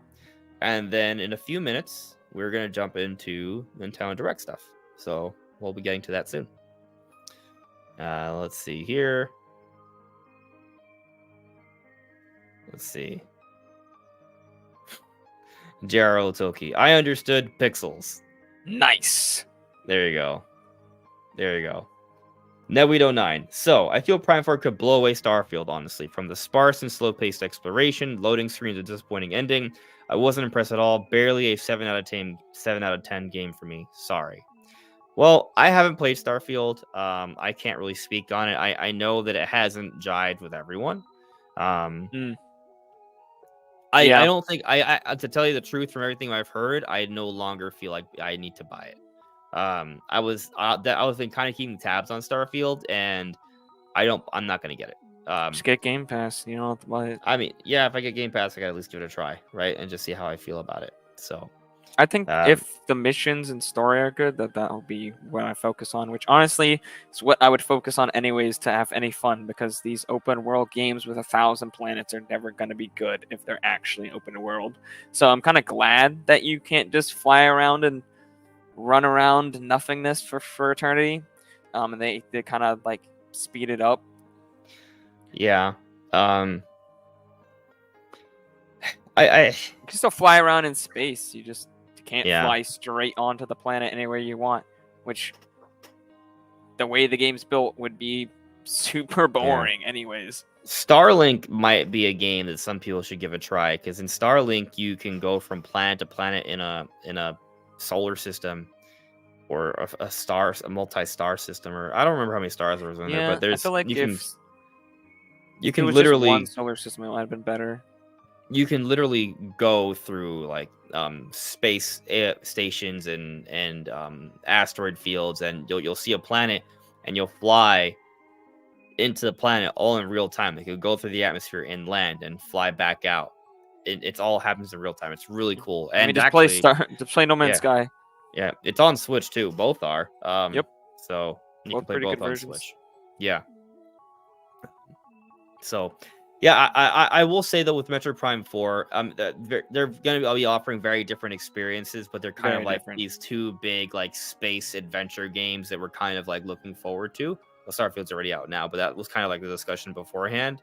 And I do remember on a podcast, I don't think it was on mine, I think it was on Nintendo Prime's, I said I think Metro Prime 4 is going to be a better game than Starfield, and maybe even sell better. And No. I don't Sell better? No, I do not believe that. It's kind of hard. Starfield is already selling insane. It's not even actually out yet. It's just in pre-release. I don't know. We'll It's see. the fourth highest launch on Steam this year. This is one of the biggest games, and it's Xbox's premier game. This is like the Tears of the Kingdom for Xbox. Yeah, well, what if Metro Prime 4 is the Tears of the Kingdom of Switch 2? I mean, that'd be nice, but I just don't right. expect that. Right, no, I feel you there. I think sales wise is probably, well, I'm very optimistic on Prime 4 sales, but also like when you account Prime 4 for like would be crazy if it hit 5 million. This game's gonna be in the tens of millions. Right. I mean, you're right. Like, you're absolutely right, because I mean, it's on Xbox and PC. It's two different two platforms, and then also there's people can get it on Game Pass. Like, it's just, I don't think it's pretty much everybody's heard of it.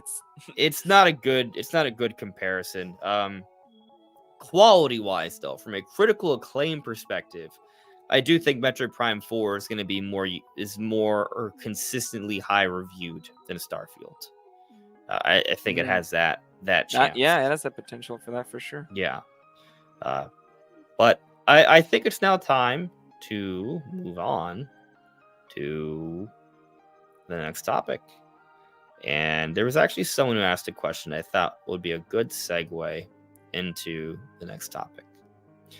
Actually, hold on. I'm going to get to that in a moment, having hope. But I want to get to this real quick. Wilberforce Booster. Here's a segue. A segue. Is that how you say? Is that how you spell segue? I did not know that. I don't know, but I think that's what they mean. I'm not sure if that's correct or not, to be honest. I know segue is spelled very weirdly, but I can never remember how it's spelled. I did not know segue was spelled that way. I'm now Googling it. I've always thought it was spelled with a S-E. Well, I think... how do you spell segue? I know it's not English.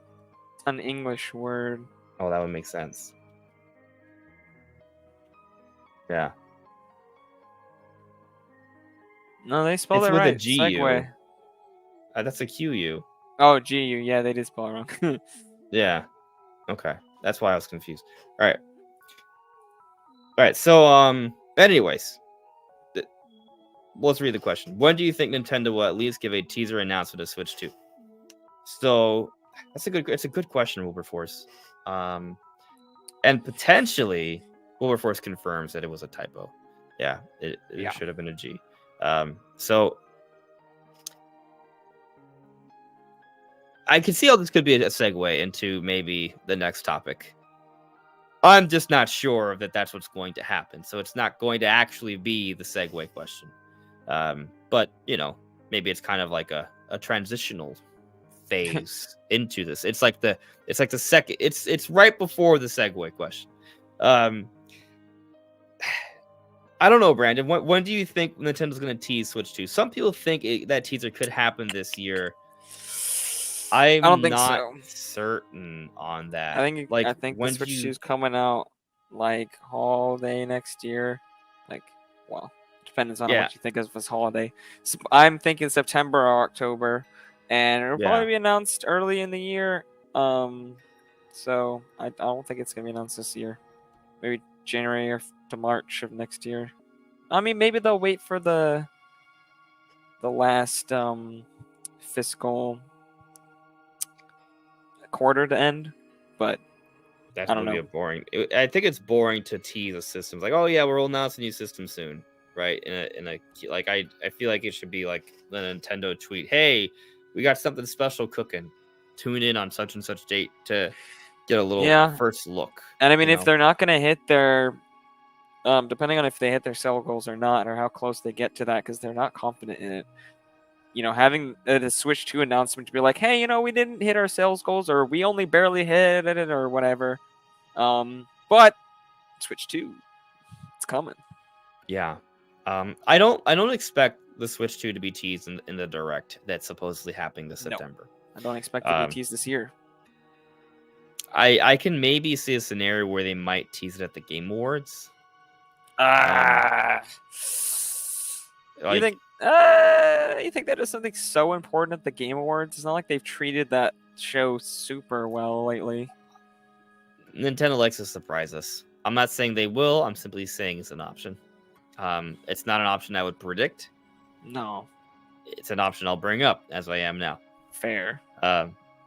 So they could do that. But I ultimately kind of feel that if it's not coming out till the second half of next year, there's no real need to start to openly talk about it in any full official capacity. Definitely not. Publicly speaking, until we're about half a year away. And some will argue, well, that's not how most systems are usually done. Well, these are different times. There's been much quicker turnarounds. There's a lot of discussion happening about Switch 2, but that's because of leaks and rumors. And this conversation, in a way, kind of facilitates the marketing for the Switch 2. As more information surfaces, we'll get more little bits and details, and we'll kind of debate that and speculate on it. It's gonna be fun. It's kind of like the lead up for Tears of the Kingdom, right? We continued to talk about every little detail we had, but Nintendo barely gave us anything until they absolutely had to. I'm not saying it's going to be that where we're going to be a month or two out without even knowing anything. No. But I think it's going to be kind of more like how they handled Switch, where they gave us a teaser about half a year out. And then they had a big event to really detail it about 3 months out. So it was less, actually, it was 2.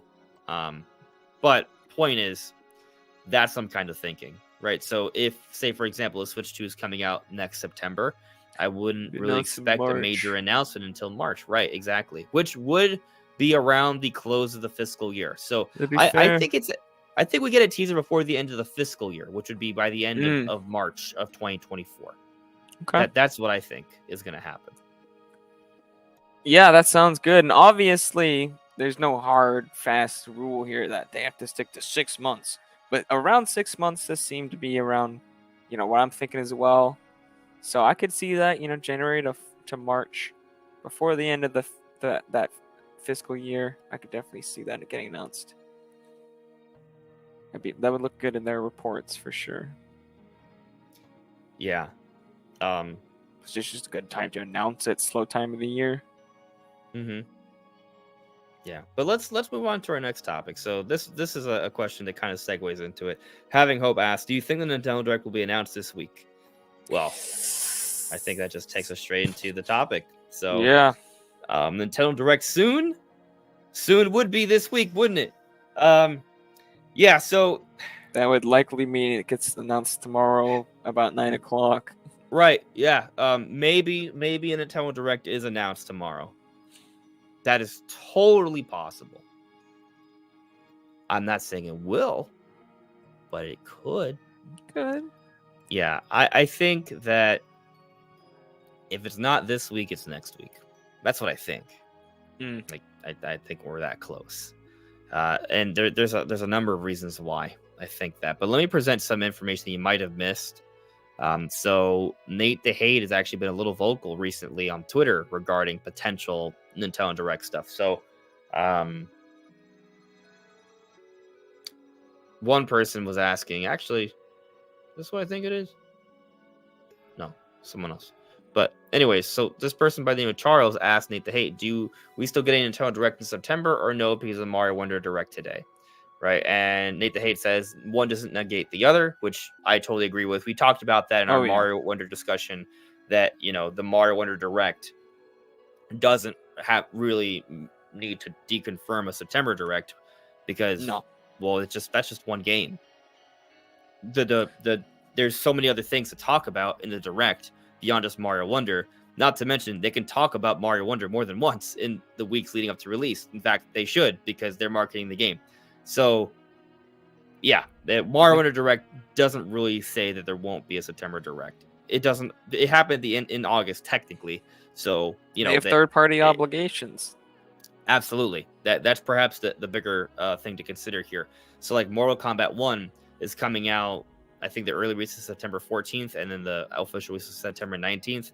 We haven't seen Switch footage yet, but I think that game very likely should be showcased to some extent in a Direct before that time. And if that's the case, well, that gives us basically this week or next week. Not to mention that the Pokemon DLC comes out September 13th. So there's a good chance they may feature that in a Direct one last time before it comes out as well. And also typically this kind of information comes sooner than later. We don't have there's always a Direct in September. Like there is always a Direct in September. So last year I do believe it was on the second full week of September. This would be the first full week of September currently. Yeah. Let me double check the Nintendo Direct archives real quick, but I did look at them before for a video. So I'm pretty sure. Yeah. Also, someone else asked Nate the Hate, do you know the date and time of the rumored Nintendo Direct? And it was 9/13/2022. Okay, 9/13, right? So that would put it basically around the same time as next week, if that's the case. But Nate the Hate said, in response to a question about the timing of the next Direct, he said soonish. Obviously, that's a very flexible term. But that's what's being kind of speculated right now. Now, apparently someone else, I think Pioro, which whenever they said something, it comes true. They have the most perfect record. They've indicated maybe the 13th, I think it was someone noticed in one of their replies that they were hinting at the 13th. I'm trying to find it on their Twitter. I just remembered it now. I didn't actually pull it up ahead of time. Well, you're looking for that. Give me 1 second. I'll be right back. Sure. Let's see here. I'm trying to see if there's anything related to. Oh, you know what? I think it's something they liked, which feels like we're kind of really overanalyzing then. If that's what we're kind of looking for here.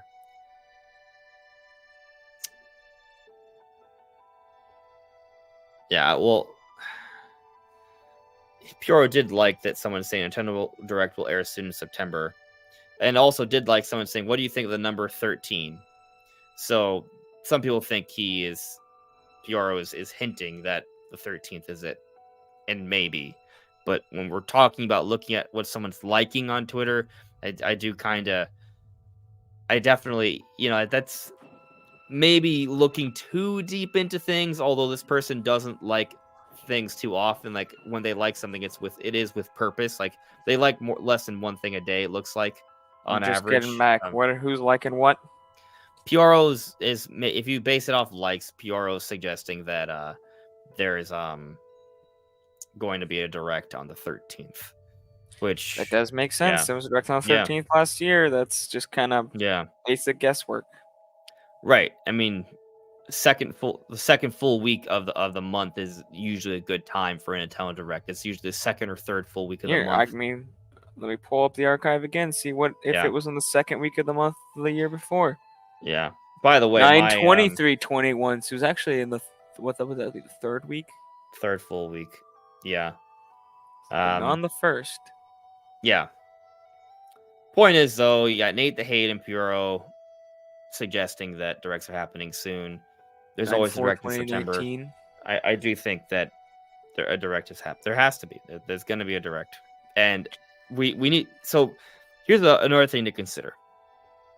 And I think a lot of people forget about this. It's not just about telling us about games that are coming out in the next 2 to 3 months. It's about detailing what's to come in the season after. So what's coming out in January? What's coming out in February? What's coming out in Right. March or There's April? not going to be We do another not know. direct till January or February, so Right. And we need to know about what's coming in January or February before that direct. right. So yes, there will probably be a direct to detail the beginning of next year. To some extent. Obviously, some things can be announced via social media, just a shadow drop, but Oh yeah. typically Nintendo gives us an outline before then. So yeah, there's still going to be a direct. It's really, and it seems like if we base off what PRO is liking, which again, take that with a grain of salt, but not this week, but next week may be the week of the big direct. Right. And there doesn't seem to be anyone saying that a direct announcement is imminent yet. So I don't. Yeah, I'm feeling next week, bro. Right, yeah, like, I don't Although feel like this is direct eve, right? Or a Right. direct announcement eve. I don't think we're there, but it could happen this week. Just But to put I'm definitely leaning precedent, 13th at this stage. it has happened in the first week, the first full week, in 2019. It was on the 4th. Right, so, I mean, it could happen on the 6th this time. Like, Right, that's could happen. conceivable. Yeah. But I don't feel it. No. I don't feel it. It doesn't feel like that we're there yet. But, you know, tomorrow it could be there, you know. So I'm not a prophet. I don't have a connection to the magical energies of when a direct will actually be announced, but No, that's just right. me. Yeah.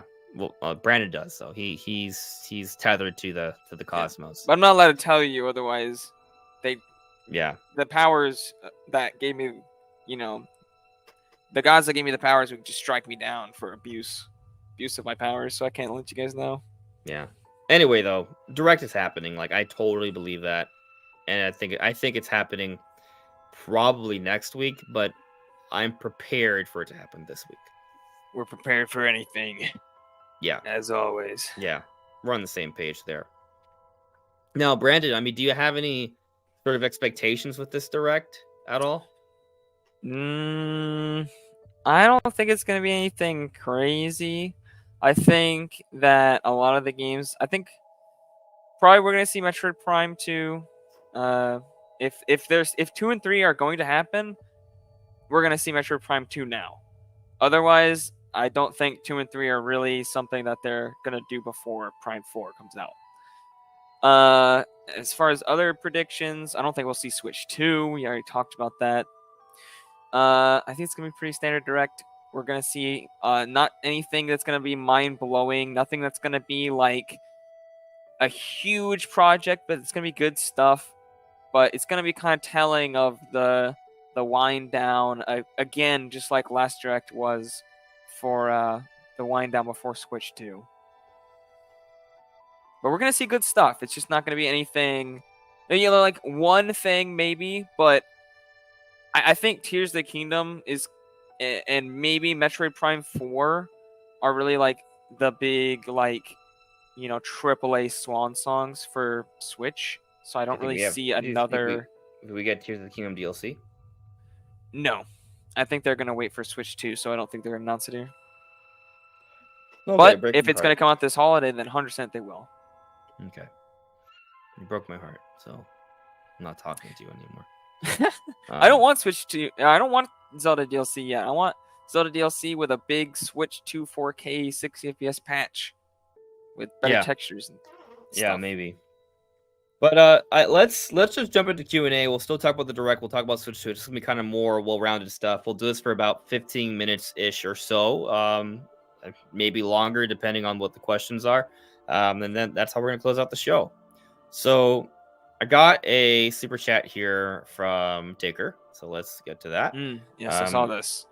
Yeah. It's a good question. Or a good statement, I guess. Taker, thank you for the super chat. Taker says DLSS 3 will change what we think about system power. That's interesting. Do you want me to explain what DLSS 3 is in simple terms? All right. Blow my mind. Okay. So imagine you're running a game at 60 FPS, right? But you want to run that game at 120 frames per second. You can't. You're whatever you're running it on, Switch 2, PC, whatever. It's not powerful enough. But you have AI.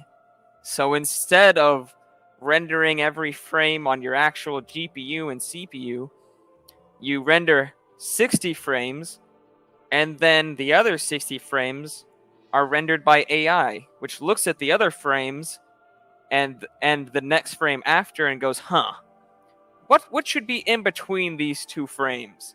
And then it builds that frame and it plugs it in there. And so now you have 120 FPS instead of 60 FPS. And now this isn't always going to get you straight 60 to 120 FPS, but that is generally the goal.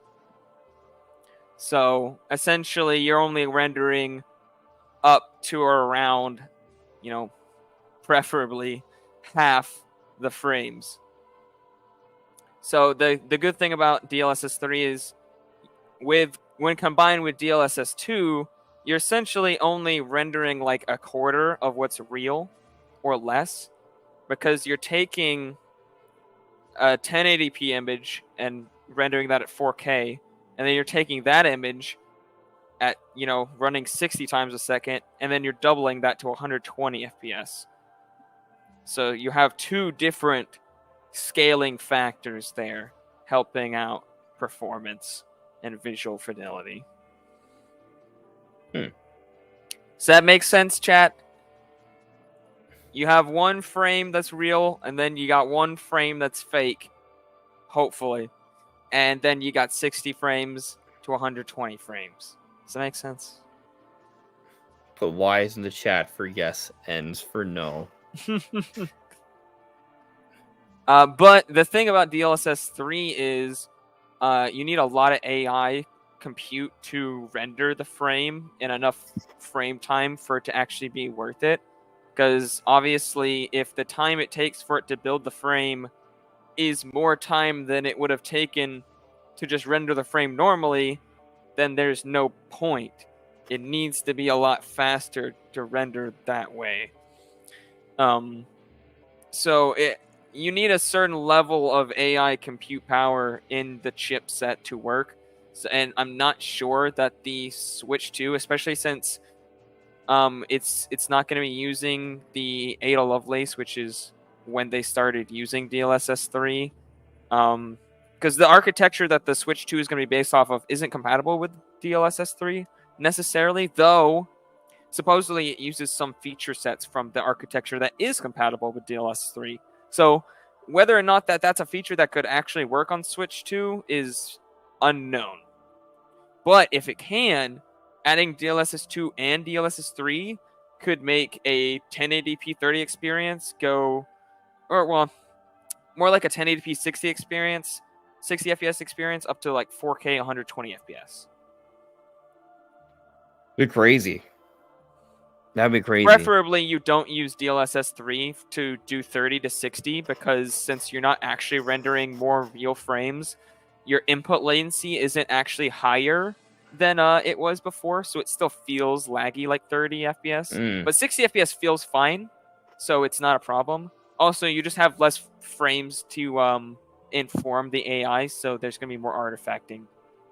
But generally, 60 FPS. This might allow Switch 2 to do 120 FPS gaming if it's a feature that it can do. Yeah, I mean that'd be fantastic. I was thinking earlier about Metro Prime 4 and it being cross-gen, because I was kind of wondering, if it's gonna have multiplayer, which is largely speculative, right? We don't Right. have any real evidence to suggest it will be, but if it is, so there's a Switch version, a Switch 2 version. I think that frame rate matters on both version, like how they Right. relate to each other is what I'm really getting at here. So, like, you brought up input latency, so that's ultimately what truly matters in terms of online play because Right. if you're gonna have Which honestly, long DLS3 is not a good feature for. This is not a good online multiplayer feature because it does not improve the latency like increasing the actual frame rate does. In fact, you need to use NVIDIA's reflex feature on PC in order to not have worse latency. yeah. So I think whatever happens, that they kind of need to maintain the same level of input latency on both versions if there's going to be multiplayer. I'm assuming if that this we're making multiple leaps here, right? But the first leap is that there's online multiplayer, and if there's online multiplayer, then I think it's reasonable to expect that people on the Switch 1 also can play with people on Switch 2. And the only way that's Right. feasible is by having well, I mean, the only way that it's technically feasible, it's been done without it, but they should have the same level of input latency. They Yeah, should be the you would same hope for a actual frame rate. competitive frame, Yeah, like fairness. exactly. So yeah, Giancarlo Thomas, 30 FPS on Switch Metroid Prime 4, 60 FPS on Switch 2 Metroid Prime 4. First off, I don't think they're gonna do that. I think it's gonna be 60 FPS on even both if it's a versions. single player only game, Yeah, yeah, but it's gotta be also second 60. off, as I said before, DLSS 3 is not good at 30 FPS to 60 FPS at this current time. It's just not something you're really wanting to do. Even Nvidia doesn't really recommend it.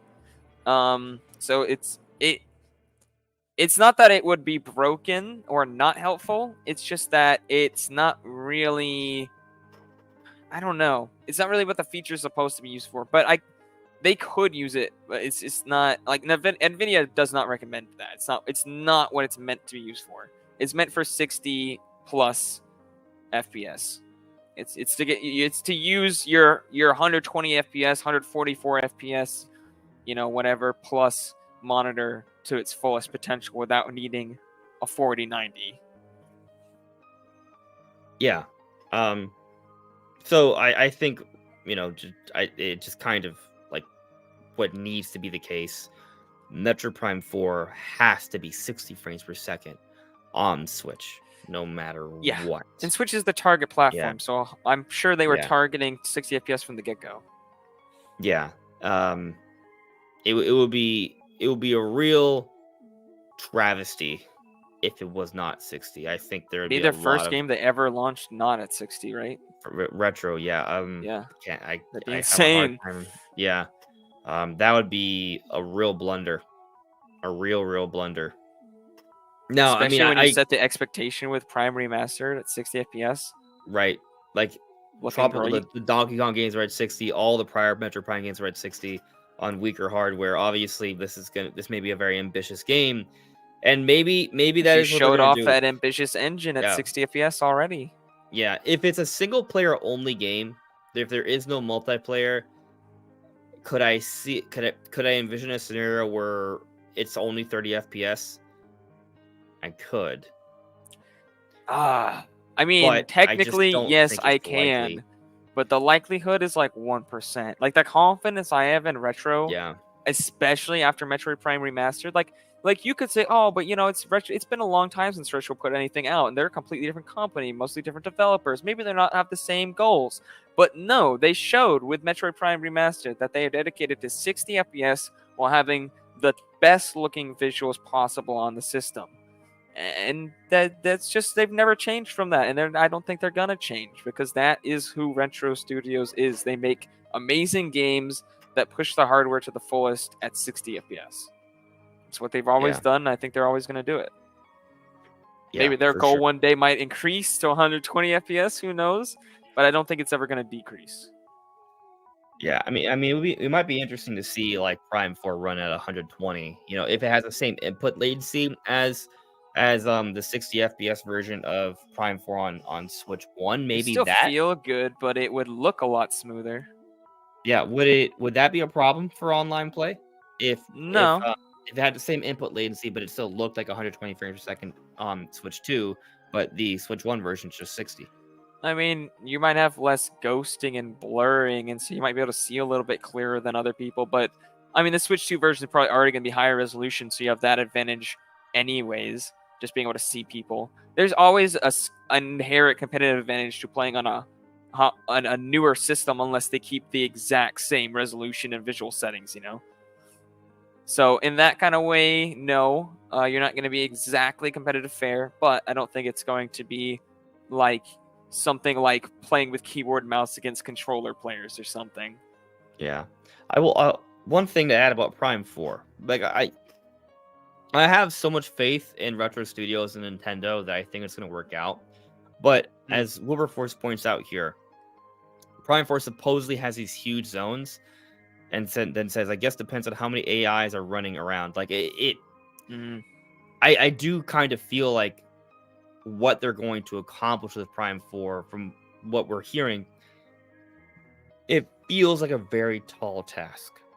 And that's why I kind of think, because of my faith in what Retro Studios has done and what Nintendo does, that I think what we're going to see with Prime 4 is going to be perhaps one of the most, if not the single most impressive technical achievement on Switch. Yeah. I mean, And we've maybe seen that's big open world games with a lot of AI. You just look at Xenoblade Chronicles 3. yeah. Yeah, I mean, they've done some impressive stuff. And while maybe you think, oh, well, how could they? Is it unfair to expect the most impressive technical achievement on Switch with this project? Well, typically the most impressive projects come out at the end of a system's life cycle. Oh, yeah. So, Oh, the games we've been seeing this year. yeah.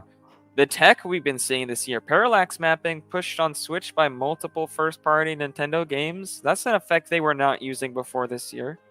That's using Xenoblade, Pikmin, and Zelda. Yeah, I mean, I'm the sure it's game, going to be a cornerstone of next-gen development because it's just a big yeah. next-gen feature. Yes, the Nintendo's games have looked better. Like they're doing some more advanced stuff. Yeah, I mean, they're currently actively in development on Switch 2 games, so I'm sure they're backporting a lot of that kind of tech to Switch games as they're working on Switch 2 ones. Totally. Let's see here. All right, we're wrapping up. Brandon, I didn't tell you earlier, but my friend's in town from the trip. I'm gonna try and see him real quick before it's too late. So I'll do another question or two, and we'll call it an end for the show. Let's see here. Captain Doge asked me, random question: what's the coolest thing you've made in Tears of the Kingdom? Man, I haven't really made anything cool in the game. It's yeah. not really what I'm into. Well, I've made a couple things that come to mind. I haven't had time to really go as far as I'd like to. I've talked about that. This one's relative. Oh, I haven't done any streams with it, but remember, if some of you may remember, I did a live stream playing Tears of the Kingdom where I tried to take some Koroks high up into the sky, like a pair of Scions, and build like a Korok town in the sky. I did that a little bit, but they all despawned on me, which was very sad. But I built a better version of the Sky Train I use. So I had like a small vehicle that it was a real challenge because I had a land vehicle to transport all the Koroks that I found. And then I got to like the Hebrew region. I tried to blast them up into the air, and I eventually did it, but it took a few tries. I've since developed a Sky Train where it's basically kind of like an air bike, but extended, like a long caterpillar almost. It's not. It doesn't move around like a caterpillar. It's actually just like a long air bike with several platforms and several fans. So it's a train. Sky Train is what it is. Sky Train, yeah. You can place several Koroks, maybe a dozen or so Koroks, and just fly in the air with all of them in the air. So I've made that. I would like at some point I may, actually collect like 12 Koroks and go somewhere high up, or maybe even down below the depths too, which is also an option. But another thing I've made is kind of like this vehicle that you can use to kill Muktarok. So the Zora boss, right. All the bosses in the game you can actually find in the depths at some point, and in multiple places. So I created a vehicle that kind of has some shielding around you, where the cockpit, and it's extended out where it has a pump, a hydrant that shoots out water. So the water, it gets rid of all the goop, and there's lasers. So once all the water kind of knocks the Muktarok I remember that. then the lasers will home onto the muck rock and slowly damage it. So I've made that. It basically it's a vehicle that's catered to destroying just muck rock. It kills just that boss. It was not very good at it, though. I gotta be honest. No, The lasers were weak. I made some improvements, but it is definitely a work in progress. Yeah. It was made to do one thing, and it does that one thing very poorly. Well, to be fair, it incapacitates it very well. It just can't do much damage to it. Yeah. So it's just about creating more lasers. Now you do have a limit to how much actual things you can attach at once. Right. I've done that. I need to go back and kind of make it a little bit more efficient because Brandon's seen footage of it, and as he's saying, it wasn't really good at it. It does it, but it would be very slow. So now it's trying to find a way to make it more efficient, get more damage done. There's ways to optimize. So those are some things I've thought of. All right, moving on down to the chat. Kevo-san, muck rock in the depths is insufferable. It's a treat. It's a treat. I don't feel like wasting all my fruits, which is why I came up with that device. Captain Dose. My brother made a multi-stage cruise missile nuke in Tears of the Kingdom. That's nuts. Auto-targeting cruise missile even. Netweed. Andres, remember your great voyage through the Mineru Temple lava section? Yeah, I think I just tried to shove things through. I just tried to fly things through. It was a real mess. I was like a 6 or 7 hour stream or something. I was so tired. There's a part right in that segment where you're trying to get one of the body parts across like a chasm that has like lava. A pillar. No, there's just a pillar that's fallen over it, and there's like mine carts and stuff. And I'm just like, I have no idea how you were actually supposed to get it across. Like I just threw it down. And then I picked it up and I took it as high as I could and I dropped it.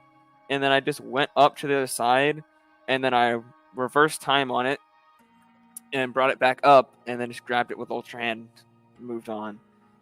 You were supposed to build something that somehow makes it go across, but without any kind of like flying. Yeah. But I have no clue how you're supposed to do that, because I tried so many things like straddling the pillar with so many different types of creations. It would not work. Yeah. Without saying anything too spoilery, I will say that there's reason to replay Tears of the Kingdom because you can find, as you're saying, Brandon, like you did things in a certain way, maybe not the intended way, right? But you can go through again and come up with entirely different solutions that still may not be the intended way.